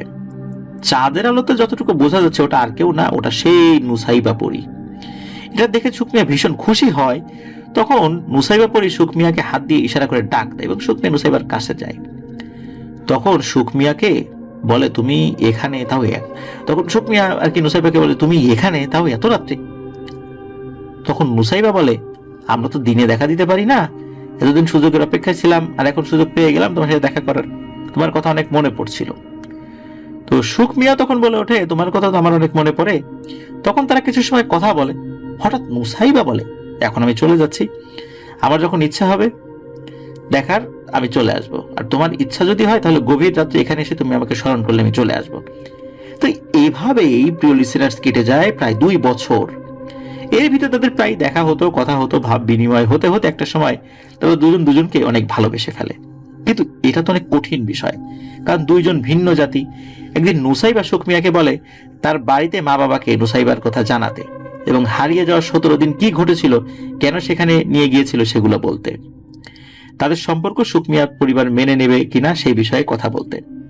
যদি সুখ মিয়ার পরিবার বিষয়টা মেনে নেয় তাহলে নুসাইবা তার বাবা মায়ের সাথে আলাপ করিয়ে দেবে। সুখ মিয়া কথাটা শুনে খুশি হয়। তখন সে নুসাইবাকে বলে, আমি আমার পরিবারের সাথে কথা বলবো এবং পরিবারের সাথে কথা বলে বিষয়টা জানাবো। ওই দিনের মতো নুসাইবা চলে যায়। সুখ মিয়া তার বাবা মাকে বিষয়টা একদম শুরু থেকে সবকিছু খুলে বলে। শ্মশানের মাছ ধরা থেকে শুরু করে নিয়ে এখন অবধি সব কথা খুলে বলে। এসব কথা শুনে সুখ মিয়ার মা বাবা তো হতবাক হয়ে যায়। তাদের সন্তানের মুখে এইসব কথা শুনে তারা যেন বিশ্বাসই করতে পারছে না। তাদের কাছে সবকিছু কল্পনার মতো মনে হচ্ছিল। সব ঘটনা বলার পর সুখ মিয়া আর নুসাইবার ভালোবাসার কথা তার বাবা মাকে জানায় এবং তাদের মত থাকলে তারা বিয়ে করতে চায়। এই কথা শুনে সুখ মিয়ার মা বাবার চেহারা তো ভয়ে মলিন হয়ে যায়। তারা বিশ্বাসই করতে পারছে না যে একটা মানুষের সাথে পরীর কিভাবে ভালোবাসা হয়, কিভাবে তারা বিয়ে করবে, এটা কি আদতে সম্ভব? ওই দিন সুখ মিয়ার মা বাবা বলে, আমরা ভেবে দেখি, তোমাকে জানাবো পরে। এভাবে কেটে যায় কয়েকদিন। নুসাইবা এই কয়েকদিন আর আসেনি। একদিন সুখ মিয়ার মা সুখ মিয়াকে বলে, বাবা তুই এখন বড় হয়েছিস, তোর বিয়ের বয়স হয়েছে, তোকে তো আমরা বিয়ে দিতে চাই, কিন্তু ওরা জিন জাতি, ওদের সাথে আমাদের সম্পর্ক কি মানায়? সংসার হবে কিভাবে? কে কোথায় থাকবে? তাছাড়া সবচেয়ে বড় বিষয় হলো মানুষ জানাজানি হলে কি হবে? বাড়িতে লোকজনের উপদ্রব বেড়ে যাবে। তখন সুখ মিয়া বলে, তোমরা যদি রাজি হও তাহলে 2 পরিবার বসে একটা সিদ্ধান্ত নেওয়া যাবে। তাছাড়া ওরা দেখা না দিলে মানুষ তোদের দেখতে পারে না। তখন সুখ মিয়ার মা বলে, ঠিক আছে, তাহলে নুসাইবার পরিবারের সাথে কথা বলে কি করা যায় সেটা দেখতে হবে। তখন সুখ মিয়া বলে, আচ্ছা ঠিক আছে। তখন সুখ মিয়া নুসাইবাকে বিষয়টা জানায়। নুসাইবাকে সে স্মরণ করে, নুসাইবা আসে। তো নুসাইবা সুখ মিয়াকে বলে তার পরিবারের সাথে কথা বলে সে জানাবে। এভাবে কাটে কয়েকটা দিন। নুসাইবা আর আসে না। সুখ মিয়া অনেক চিন্তায় পড়ে যায়। হঠাৎ একদিন রাতে নুসাইবা সুখ মিয়ার কাছে আসে। সুখ মিয়া নুসাইবাকে দেখে অনেক খুশি হয়। তখন নুসাইবা সুখ মিয়াকে বলে যে কালকে আমার বাবা মা তোমাদের বাড়িতে তোমার বাবা মায়ের সাথে দেখা করতে আসবে গভীর রাত্রে, তোমরা অপেক্ষায় থেকো। এটা বলে নুসাইবা চলে যায়। পরদিন সকালে সুখ মিয়া তার বাবা মাকে এই কথা জানায়। তারা ভয় পেল বলে ঠিক আছে তারা আসুক, কিন্তু সাথে সুখ মিয়ার বাবা মা সুখ মিয়াকে বলে এখনো চিন্তা ভাবনা করে দেখ বাবা, ওরা কিন্তু জিন জাতি, কখন কিভাবে তোর ক্ষতি হয়ে যাবে এটা বুঝতেও পারবি না, আমরা সবসময় ভয়ে থাকবো, তুই আমাদের একমাত্র সন্তান। সুখ মিয়া তার বাবা মাকে অভয় দিয়ে বলে তোমরা কোনো চিন্তা করো না, নুসাইবার পরিবার অনেক ভালো। সুখ মিয়ার পরিবার অপেক্ষা করতে থাকে। গভীর রাত্রে তাদের ঘরের দরজায় টক টক টক টক আওয়াজ হয়, তার পাশে সুগন্ধি ছড়িয়ে পড়ে। তারা বুঝতে পারে নুসাইবার পরিবার আসছে। সুখ মিয়ার বাবা মা ভয়ে কাঠ হয়ে যায়। হঠাৎ সাদা পাঞ্জাবি পরে একজন ঘরে ঢোকে, সাথে নুসাইবার মা এবং নুসাইবা। তারা ভিতরে ঢুকে লম্বা করে সালাম দেয়। তখন নুসাইবার বাবা মা তারাও তো সালাম দিয়েছে। এদিকে সুখ মিয়ার যে বাবা আর নুসাইবার বাবা, তো এরা বলে, বিশেষ করে নুসাইবার বাবা সুখ মিয়ার বাবাকে বলছে আপনারা ভয় পাবেন না, আপনাদের ভয়ের কোনো কারণ নেই, আমরা আপনাদের কোনো ক্ষতি করব না, আমরা একটা ভালো কাজের জন্য এসেছি এবং সেই বিষয় নিয়ে কথা বলবো। তখন মূলত সুখ মিয়ার মা বাবা একটু স্বাভাবিক হন, তাদের সাথে কথা বলেন। যতই কথা বলুক না কেন, জিনদের সাথে কথা বলছে, এটা কোনোভাবেই তো নিজেদের একটা অস্থিরতা গোপন করা যায় না, তাই না? এই অস্থিরতা থেকে তাদের অবস্থা একদম শোচনীয় হয়ে যায়। খুবই ভয় পাচ্ছিল তারা, যতই স্বাভাবিক থাকার কথা বলুক না কেন তারা। তো দুই পরিবার কথা বলে একটা সিদ্ধান্ত নিয়ে সামনের শুক্রবার তারা সুখ মিয়া এবং নুসাইবার বিয়ে দেবে। বিয়ে হবে সুখ মিয়ার বাড়িতে, কিন্তু বিয়ের পর সুখ মিয়া নুসাইবা একসাথেই থাকবে। তো সুখ মিয়ার বাড়িতেই নুসাইবা থাকবে। সুখ মিয়ার কোনো রিলেটিভ সুখ মিয়ার বউকে দেখতে পারবে না, কারোর সামনে যাবে না। বিয়েতে সুখ মিয়ার কোনো রিলেটিভ কেউ রাখা যাবে না। সুখ মিয়ার পরিবার আর নুসাইবার পরিবারের উপস্থিত থাকবে বিয়ের সময়। এদের যদি ভবিষ্যতে সন্তান হয় তারা নানা নানির কাছে থাকবে, কারণ মনুষ্য জগতে থাকলে তাদের ক্ষতি হবে। সবশেষ একটা কথা নুসাইবার বাবা বলে দেয়, সেটা হলো যদি আমার মেয়ে আপনাদের কোনো মানুষের দ্বারা ক্ষতিগ্রস্ত হয় তাহলে আমার মেয়ে আমাদের কাছে নিয়ে যাব, আর কখনো সে আপনাদের কাছে আসবে না। অতএব এই বিষয়ে আপনাদের সাবধান থাকতে হবে। সুখ মিয়ার পরিবার তাদের কথা মেনে নেন। দুই পরিবার খুশি। ওই দিনের মতো তারা চলে যান। ধার্য করা দিনে কথা মতো সুখ মিয়ার বাড়িতে দুই পরিবারের উপস্থিতিতে তাদের বিয়ে হয়। বিয়ের সবকিছু নুসাইবার পরিবার ব্যবস্থা করেছিল, কিন্তু তখনও কেউ বুঝতে পারেনি তাদের সামনে কি অপেক্ষা করছে। বিয়ে হয়ে যায়, দুই পরিবার খুশি। নুসাইবা সুখ মিয়া তাদের বাড়িতে থাকতে শুরু করে। আসলে গ্রামের কারো বিয়ে হলে বাড়িতে মানুষ থাকলে আশেপাশের মানুষজন কোনোভাবে তো সেটা টেরি পাই, তাই না? এর ভিতর একদিন সুখ মিয়ার খালা তাদের বাড়িতে বেড়াতে আসে। তো সে কয়েকদিন ওই বাড়িতে থাকবে বলে চিন্তা করে। সুখ মিয়ার মাও চিন্তা করে বোন অনেকদিন পরে অনেক দূর থেকে এসেছে, থাক না কয়েকদিন। কিন্তু এই বোন যে তাদের থেকে তাদের সন্তানকে আলাদা করবে এটা তারা কখনো কল্পনা করেনি। সুখ মিয়ার খালা একদিন পর একটু সন্দেহ করে বসে, সুখ মিয়া কার কার সাথে যেন কথা বলে। সে দেখতে পায় কিন্তু সুখ মিয়ার খালা দেখতে পায় না। আবার সুখ মিয়ার বাবা মাও কথা বলে, কিন্তু সুখ মিয়ার খালা দেখতে পায় না। সুখ মিয়ার খালা বিষয়টার দিকে খুব নজর রাখে। 2-3 দিন পর এই সুখ মিয়ার খালা সুখ মিয়ার মাকে জিজ্ঞেস করে, আপা তোদের বাসায় হচ্ছেটা কি রে?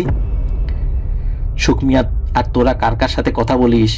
বাসায় কি অন্য কোনো কিছুর উপস্থিতি আছে? তখন সুখ মিয়ার মা তার বোনকে বিশ্বাস করে পুরো বিষয়টা খুলে বলে। এটাই যে সে যে কত বড় ভুল করেছে সেটা সে পরে বুঝতে পারে। সুখ মিয়ার মায়ের মুখ থেকে সুখ মিয়ার খালা এসব কথা শুনে তার পিলে চমকে যায়। সে তার বোনকে বলে, তোরা এসব কি করেছিস? এত বড় ভুল তোরা কিভাবে করলি? এটা তো তোরা ভালো করিসনি, এতে তো তোদের ভুগতে হবে। তোরা সুখ মিয়ার জীবনটা শেষ করে দিছিস। জিন জাতি শুধু মানুষকে ক্ষতি করে, তারা কারো ভালো চায় না, এসব বলতে থাকে।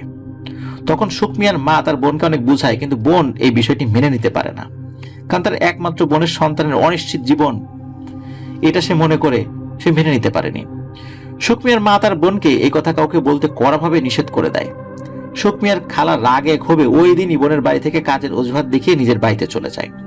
তার মনে মনে দুষ্টু বুদ্ধির যে রয়েছে এটা কেউ বুঝতে পারেনি। সে মনে করেছে তার ভাগ্নের ভালোর জন্য তাকে কিছু করতেই হবে, তা না হলে তার ভাগ্নের জীবন শেষ। তার বোন আর দুলাভাইকে জিনেরা বশ করে ফেলেছে, তাই তারা বিষয়টা মেনে নিয়েছে। তখন সুখ মিয়ার খালা বাড়িতে গিয়ে চিন্তা করতে থাকে কি করা যায়, এটা নিয়ে কিভাবে আমার ভাগ্নেকে বাঁচানো যায়। অনেক চিন্তা ভাবনা করার পর সে সিদ্ধান্ত নেয় কোন এক হুজুরের সাহায্য নিয়ে সুখ মিয়া আর নুসাইবাকে সে আলাদা করবেই। এর জন্য তার যত নিচে নামতে হয় সে নামবে। এরপর সে একটা হুজুর খুঁজতে থাকে, ভালো একটা হুজুর লাগবে এরকম চিন্তা করেছে আর কি। কয়েকদিন খোঁজার পর সে ভালো একটা হুজুরের সন্ধানও পায়। তিনি হুজুরের কাছে গিয়ে বিষয়টা খুলে বলেন। তখন হুজুর বলে, দুই পরিবার যেহেতু মেনে নিয়েছে, তারা ভালো আছে, তাহলে আপনার সমস্যাটা কি? আপনি কেন এই সম্পর্ক শেষ করতে চাচ্ছেন? আপনার তো উদ্দেশ্য ভালো বলে মনে হচ্ছে না। তখন সুখ মিয়ার খালা বলে, মানুষ এবং পরীর কোনো সম্পর্ক হয় না, এটা আমার ভাগ্নেকে ক্ষতি করার জন্য করা হয়েছে। এই বিয়ে টিয়ে এসব আমি মানি না। আপনি দুজনকে আলাদা করে দিতে পারবেন কিনা সেটা বলেন। তখন হুজুর বলে, না, আমি এই অপরাধ করতে পারবো না, আর এই কাজ করলে আমারও ক্ষতি হবে, আমি পাপী হয়ে যাব। আপনি অন্য কোথাও দেখেন তো বাপু, যান এখান থেকে ভাগেন। এইভাবে ওনাকে মোটামুটি একটু তাড়িয়েই দেন বলা চলে ওই হুজুর। তখন সুখ মিয়ার খালা অন্য হুজুর দেখতে থাকেন। আরো 2-3 জন হুজুরের কাছে গেলে তারাই একই কথা বলে। এরপর রাগে ক্ষোভে সুখ মিয়ার খালা অমানুষের মতো একটা কাজ করার সিদ্ধান্ত নেন। সে বুঝতে পারে হুজুর দিয়ে কোনো কাজ হবে না, কোনো তান্ত্রিক বা সাধুর কাছে যেতে হবে, তাহলে এই কাজ সে করতে পারবে। সে খুঁজতে খুঁজতে তার বাড়ি থেকে অনেকটা দূরে এক তান্ত্রিকের সন্ধান পায়। তো তিনি ওই তান্ত্রিকের কাছে গিয়ে সুখ মিয়ার ঘটনাটা খুলে বলে। তান্ত্রিককে সে খুব অনুনয় বিনয় করে যে তার ভাগ্নেকে যে কোনো ভাবে হোক ওই পরিবার থেকে আলাদা করতেই হবে, তাদের যা যা করা লাগে সে করবে। তখন তান্ত্রিক বলে, আমাকে একটা দিন সময় দেন, আমি দেখি কি করা যায়। তখন সুখ মিয়ার খালা তার বাড়িতে চলে যায়। এদিকে সুখ মিয়ার সংসার খুব ভালোভাবেই চলছে, বাবা মা বউ নিয়ে তারা ভালোই আছে, কারো কোনো সমস্যা নেই। তো এইভাবে করতে করতে আশেপাশের প্রতিবেশীরাও তাদের আচরণ দেখে একটু সন্দেহ করতে থাকে। গ্রামে সাধারণত কোনো কোনো বিষয় সত্যি বা মিথ্যা যাই হোক, একটু রটে গেলে পুরো গ্রাম ছড়াতে অল্প কয়েক মুহূর্তই সময় লাগে। তো প্রতিবেশীরা চলাচলে সন্দেহ করলেও বিষয়টা তারা বুঝতে পারে না। ঘরের ভিতর 3 জন মানুষ, তারা আর একজনের সাথে কথা বললে সেটা কেউ আসলে অন্য কেউ শোনেও না। তো বিষয়টা নিয়ে সন্দেহ করাটাই স্বাভাবিক। তারা কার কার সাথে কথা বলে, একা একা কথা বলে, বাহ্যিকভাবে দেখলে মনে হয়। তো যাই হোক, প্রতিবেশীরা সুখ মিয়ার মা বাবাকে এসব বিষয় নিয়ে কিছু বলে তারা সবাইকে বোঝায় যে এগুলো তারা ভুল শুনেছে। তারা 3 জনই বাড়িতে থাকে, তারা বুঝতে ভুল করেছে, এসব বলে তাদেরকে একটা বুঝ দিয়ে দেয় আর কি। কিন্তু প্রতিবেশীদের মধ্যে একটা কানাঘুষা চলতেই থাকে। আসল বিষয় হলো সুখ মিয়ার খালা এই বিষয়টা নিয়ে কিন্তু সে বসে নাই। সে তার বোনকে কিছু জানায় না। সে তার মতো করে সুখ মিয়ার নুসাইবাকে যে কোনো মূল্যে আলাদা করতে চায়। 2 দিন পর সুখ মিয়ার খালা সেই তান্ত্রিকের কাছে যায়। তখন তান্ত্রিক সুখ মিয়ার খালাকে বলে, তোমার অপেক্ষাই তো ছিলাম, আমি এই কাজ করতে পারবো, কিন্তু এই কাজের জন্য কিছু জিনিস লাগবে। সুখ মিয়ার 1 টুকরো কাপড়, সুখ মিয়ার বাবা এবং মায়ের 1 টুকরো কাপড় লাগবে, 1 মুঠ লবণ লাগবে, শুকনো মরিচের গুঁড়ো লাগবে, সুখ মিয়াদের উঠোনের মাটি লাগবে, আর সদ্য বাচ্চা জন্ম নেয়া একটা গাভীর গোবর লাগবে। যে গাভীর সদ্য একটা বাচ্চা জন্ম নিয়েছে সেটার গোবর লাগবে। তো এগুলো 2 দিনের মধ্যে জোগাড় করে দিলে সে কাজ শুরু করবে। এগুলো দিলে সে এমন কিছু করবে যে তারা একসাথে থাকতে পারবে না। তখন সুখ মিয়ার খালা রাজি হয়ে যায়। ওই দিনই সুখ মিয়ার খালা সুখ মিয়াদের বাড়িতে চলে যায়। তার বোনকে সুখ মিয়ার বিষয়ে আবারও বোঝাতে এসেছে যে, এবং সেই অজুহাতে সে ওই বাড়ি থেকে তান্ত্রিকের বলা জিনিসগুলো সংগ্রহ করে পরদিন সকালে তার বাড়িতে চলে যায়। ওই দিন বাকি জিনিস জোগাড় করে পরদিন সকালে সেই তান্ত্রিকের বাড়ি গিয়ে হাজির হয়। তখন তান্ত্রিককে তার চাওয়া জিনিসগুলো দিয়ে বলে, আপনি কাজ শুরু করে দেন। তখন তান্ত্রিক বলে, ঠিক আছে আমি কাজ করব, তবে তুমি 1 মাস পর এসে খবর নিবা, এর ভিতরে আর কখনোই আসবা না আমার কাছে। সেও রাজি হয়। সুখ মিয়ার খালা তো মনে মনে এবার অনেক খুশি। এবার তার ভাগ্নেকে পরীর হাত থেকে রক্ষা করতে পারবে। এবার সে তার বোন এবং দুলাভাইকে বাঁচাতে পারবে। কিন্তু সে বুঝতে পারেনি সে কত বড় পাপ করেছে এবং সে কত বড় ক্ষতিটা করলো। এভাবে দিন কাটতে থাকে। 1 মাস পর গিয়ে তান্ত্রিকের কাছে খবর নিয়ে আসে। তান্ত্রিককে সে বারবার বলে, কি করতেছেন আমাকে বলেন, তা না হলে আমি কিভাবে বুঝবো। তখন তান্ত্রিক তাকে বলে, কাজ শুরু হতে দেরি হবে, কিন্তু সুখ মিয়া আর নুসাইবা আলাদা হবেই। কিভাবে কি করছে সেটা এখন বলতে পারবে না, তাহলে সেটার প্রভাব নাকি কেটে যেতে পারে। এভাবে কেটে যায় আরো কয়েক মাস। ততদিনে সুখ মিয়া আর নুসাইবার একটা কন্যা সন্তানের জন্ম হয়। নুসাইবার পরিবারও খুশি, আবার সুখ মিয়ার পরিবারও খুশি। সুখ মিয়ার খালা কি মনে করে যেদিন সন্তান জন্ম হয় তার 2 দিন পর সুখ মিয়াদের বাড়িতে যায়, কারণ সে মূলত দেখতে চায় যে কাজ কতটুকু হলো, সুখ মিয়ার সাথে কি ওই নুসাইবা পরীর সম্পর্ক ছেদ হয়েছে। সে তো আসলে বুঝতে পারছে না কতদূর কি হচ্ছে। কিন্তু সে গিয়ে যখন দেখে যে তাদের সন্তান হয়েছে, সে রাগে গজগজ করতে করতে তার বোনকে কথা শোনায়, সে তার বাড়িতে চলে যায়। মানে কথাটা শুনিয়ে সে আর থাকে না, সে তার বাড়িতে চলে গেছে। তো মূলত বাচ্চা হওয়ার কথা শুনেই সুখ মিয়ার খালা নড়েচড়ে বসে। পরদিন সকালে সে সেই তান্ত্রিকের বাড়িতে যায় এবং তাকে বলে, আপনি তো কিছুই করতে পারলেন না, আপনি বলেছিলেন কাজ হয়ে যাবে, আর এখন থেকে ওদের করে সন্তান আসছে, তাহলে এখন আর ওদের আলাদা করা সম্ভব না।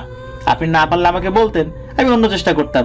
আপনি আমাকে সময় লাগবে এগুলো বলে কিছুই করতে পারলেন না, এত কষ্ট করে সেই জিনিসগুলো নিয়ে আসলাম, অথচ আপনি কোনো কাজেরই না। এসব বলতে বলতে তান্ত্রিককে অনেক কথা শোনায়, আর তান্ত্রিককেও ভুল বুঝতে থাকে। তখন তান্ত্রিক হেসে দেয় আর বলে, কাজ তো 2-3 দিনের মধ্যেই শুরু হয়ে যাবে। এমনিতেই কাজের প্রভাব কিছুটা তাদের উপর পড়েছে, কিন্তু আসল প্রভাব এখন থেকেই পড়বে। তখন সুখ মিয়ার খালা বলে, কিভাবে হবে আমাকে খুলে বলেন, কারণ আমি এখন আর আপনাকে বিশ্বাস করতে পারছি না। তখন তান্ত্রিক যেটা বলে সেটা শুনে সুখ মিয়ার খালা অবাক হয়ে যায়, এবং তখনই প্রথম তার বিবেকে বলে যে সে কত বড় ভুল করেছে, সে তার ভাগ্নের উপকার করতে গিয়ে কত বড় ক্ষতি করে ফেলেছে। তান্ত্রিক বলতে শুরু করে, আমি সুখ মিয়ার কাপড়ে ওদের উঠানের মাটি আর সদ্য জন্ম নেওয়া গাভীর গোবর দিয়ে একটা লাল কাপড়ে পেঁচিয়ে বিভিন্ন মন্ত্র পড়ে জোড়া কবরের ভিতরে পুঁতে এমন জাদু করে রেখেছি, এই জাদু আমি নিজেও আর কাটাতে পারবো না, কারণ এটা এখন আমার সাধ্যের বাইরে। গোবর যত পচবে আর পচা গোবর যতবার সুখ মিয়ার কাপড়ে লাগবে, ততবার তাদের ভিতর অশান্তির মাত্রা বাড়তে থাকবে। একটা শূকর বলি দিয়ে শুকনো মরিচের গুঁড়ো শূকরের রক্তের সাথে মিশিয়ে একটা শক্তিশালী পিশাচকে উৎসর্গ করেছি, যাতে পিশাচটি সবসময় সুখ মিয়া আর তার সন্তানের উপর প্রভাব বিস্তার করে তাদেরকে অসুস্থ করে রাখতে পারে। আমি যখন তোমার দেয়া জিনিস দিয়ে কাজ শুরু করি, তখন আমি খবর পেলাম নুসাইবার সন্তান সম্ভবা, আর আমি এটাই উপযুক্ত সময় হিসাবে বেছে নিলাম। সন্তান জন্ম দেওয়ার 7 দিনের মাথায় ওদের উপর করা জাদুর প্রভাব পুরোপুরি কাজ করবে। তখন নুসাইবা তার সন্তান এবং সুখ মিয়ার সংস্পর্শে আসা কঠিন হবে। সচরাচর নুসাইবা তার সন্তান এবং স্বামীর কাছে আসতে পারবে না। এভাবে চলতে থাকলে মনোমালিন্য হতে হতে যে কোনো কারণেই হোক তার একসময় আলাদা হয়েই যাবে। কিন্তু এখানে একটা সমস্যা রয়েছে, এই জাদুর প্রভাবে সুখ মিয়ার মৃত্যু ঝুঁকি রয়েছে, আর নুসাইবা জিন হলেও সারা জীবন তার উপর জাদুর প্রভাব থাকবে। নুসাইবার পরিবার যেহেতু জিন, তারা তাদের মতো করে চেষ্টা করবে নুসাইবা আর সুখ মিয়াকে রক্ষা করতে। আমি শুধু নুসাইবা, সুখ মিয়া তাদের সন্তানের উপরই জাদু করেছি। এসব কথা শুনে সুখ মিয়ার খালা তো কান্নাকাটি শুরু করে। নিজের ভাগ্নের ভালো করতে গিয়ে ভাগ্নেকে মৃত্যুর মুখে ঠেলে দিতে সে কিন্তু পারে না, এটা ভেবে তার খুব কষ্ট লাগছিল। তাই সে তান্ত্রিককে এখন উল্টো বলে যায় জাদু কাটাতে। তখন তান্ত্রিক বলে, আমি তো বলেই দিয়েছি এটা এখন আমার আর হাতে নাই, এটা এখন আমার সাধ্যের বাইরে। এখন যেটা ঘটবে সেটা মেনে নিতে হবে। এই জঘন্য কাজের জন্য ওই আমলে তান্ত্রিক সুখ মিয়ার খালার কাছ থেকে ভালো পরিমাণ অর্থ নিয়েছিল। এই অর্থ দিতে সুখ মিয়ার খালার কোনো সমস্যা হয়নি, কারণ তার আর্থিক অবস্থা মোটামুটি ভালোই ছিল। তান্ত্রিক না করে দেওয়ার পর সুখ মিয়ার খালা বুক ভরা কষ্ট নিয়ে বাড়িতে চলে আসে। সে এখন বুঝতে পারতেছে সে কি ক্ষতিটা করলো তার ভাগ্নের। তার ভিতরে এত অনুশোচনা হয় যে সে আর এই বিষয়টা মেনে নিতে পারছে না, কিন্তু কি করবে সেটাও বুঝতে পারছে না।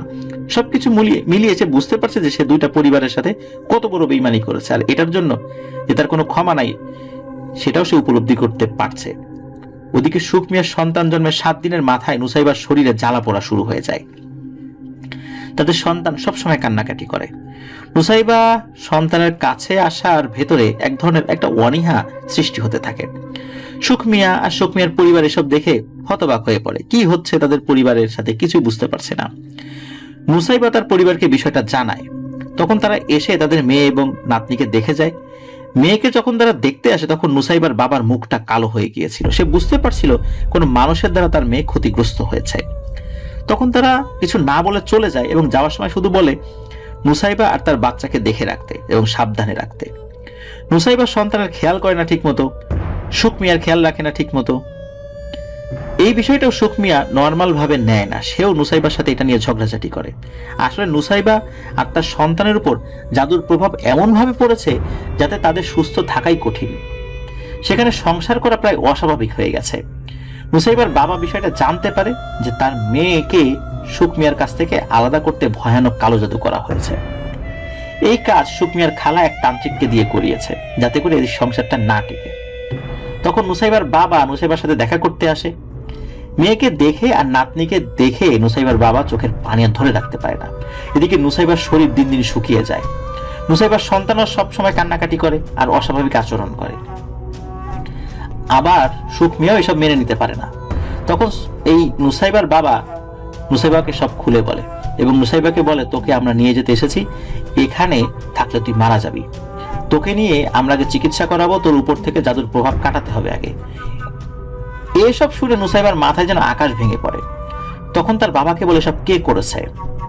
তখন তার বাবা বলে, এই কাজ সুখ মিয়ার খালা নাসরিন বেগম এক তান্ত্রিককে দিয়ে করিয়েছে। সুখ মিয়ার পরিবারকে কাউকে বলতে নিষেধ করার পরও সুখ মিয়ার পরিবার ওই নাসরিন বেগমকে বলেছিল যে খবরদার এ কথা কাউকে বলা যাবে না, কিন্তু এই জিনিসটা সে শোনেনি।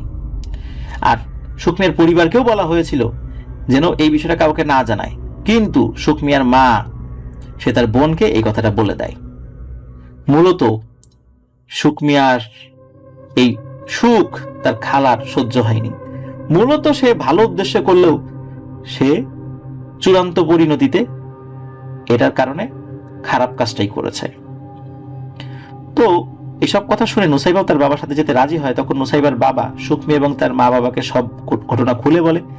তারা এই বিষয়টা কিছুতেই মেনে নিতে পারছে না, তাদের খালা এটা কিভাবে করলো। তারা সবাই কান্নায় ভেঙে পড়ে। তখন নুসাইবার বাবা বলে, আমি আমার মেয়ে নাতনিকে নিয়ে যাচ্ছি, আগে ওদের সুস্থ করতে হবে, তারপর সিদ্ধান্ত নেব। যাওয়ার আগে সুখ মিয়াকে এক বোতল পানি দিয়ে যায় এবং বলে 3 বেলা এটা খেতে এবং গোসলের সময় এটা গায়ে লাগাতে। তখন নুসাইবার বাবা নুসাইবা আর তার নাতনিকে নিয়ে চলে যান। যাওয়ার সময় সুখ মিয়া আর নুসাইবা সে কি কান্না! সেই কান্না দেখলে পৃথিবীর যে কোনো প্রাণীও কাঁদবে। সেই কান্না দেখে মনে হয় সেদিন অদৃশ্য প্রাণীগুলোও কেঁদেছিল। নুসাইবার চলে যাওয়ার পর সুখ মিয়া কষ্টে ক্ষোভে চিন্তায় পুরোপুরি ভেঙে পড়ে। নাওয়া খাওয়া প্রায় ছেড়েই দেয়। সারাদিন শুধু ভাবে, জীবনে কারো ক্ষতি করলাম না, তাও আপন মানুষ কিভাবে আমার জীবনটা নষ্ট করে দিল, আমার স্ত্রী সন্তানকে কেন আমার থেকে আলাদা করে দিতে চাইল, এসব ভাবে আর কাঁদে। সুখ মিয়ার মা বাবা সবসময় বোঝাতে থাকে, কিন্তু যতই বুঝ দিক নিজের মন কি আর মানানো যায়। এভাবে চলে যায় 6 মাস। এর ভিতরে নুসাইবার সাথে সুখ মিয়ার কোনো ধরনের যোগাযোগ হয়নি। বহুবার তাদের সাথে সুখ মিয়া যোগাযোগ করার চেষ্টা করেছে, কিন্তু তারা কেউ আসেনি। সুখ মিয়া ভেবেই নেয় নুসাইবা আর তার মেয়ে মনে হয় মারা গেছে, তাই তারা আর কেউ আসছে না। এই চিন্তায় চিন্তায় সুখ মিয়ার অবস্থাও শোচনীয় হয়ে যায়। জীবন্ত মৃত মানুষ সুখ মিয়া এমন হয়ে গেছে আর কি, বেঁচে থেকেও মৃত। 6 মাস পর একদিন রাতে নুসাইবা সুখ মিয়ার কাছে আসে। নুসাইবাকে দেখে সুখ মিয়া জড়িয়ে ধরে অনেক কান্নাকাটি করে। তখন নুসাইবা সুখ মিয়াকে শান্ত করে বলে, তুমি চিন্তা করো না, আমি আর তোমার সন্তান ভালো আছি, আমাদের উপর এই জাদুর প্রভাব অনেকটাই কেটে গেছে আলহামদুলিল্লাহ, কিন্তু সারা জীবন কিছুটা সমস্যা থেকেই যাবে, আর এটা নিয়ে বেঁচে থাকতে হবে।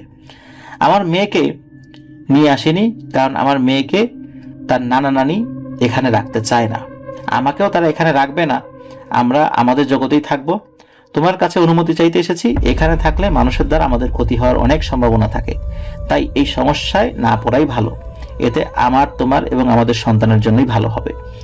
এসব কথা শুনে সুখ মিয়ার মা বাবা বলে, আমরাও তাই চাই, তোমার এখানে থাকার দরকার নাই, আসলে মানুষের স্বভাব ভালো না, তারা ভালো কিছু মেনে নিতে পারে না, তাই তোমার বাবা মায়ের কাছেই থাকো, সেটাই ভালো। তখন নুসাইবা বলে, তুমি আমাদের সাথে আমাদের জগতে চলো, ওখানে আমরা একসাথে থাকবো, মাঝে মাঝে তুমি তোমার পরিবারের সাথে দেখা করতে আসবা, তারাও চাইলে আমাদের দেশে গিয়ে আমাদের সাথে দেখা করবে। তখন সুখ মিয়া বলে, আমার মা বাবা যতদিন আছে ততদিন আমি তাদের কাছেই থাকবো, তারা যখন থাকবে না তখন চিন্তা ভাবনা করব, মাঝে মাঝে তোমাদের ওখানে গিয়ে ঘুরে আসবো আর আমার সন্তানকে গিয়ে দেখে আসবো।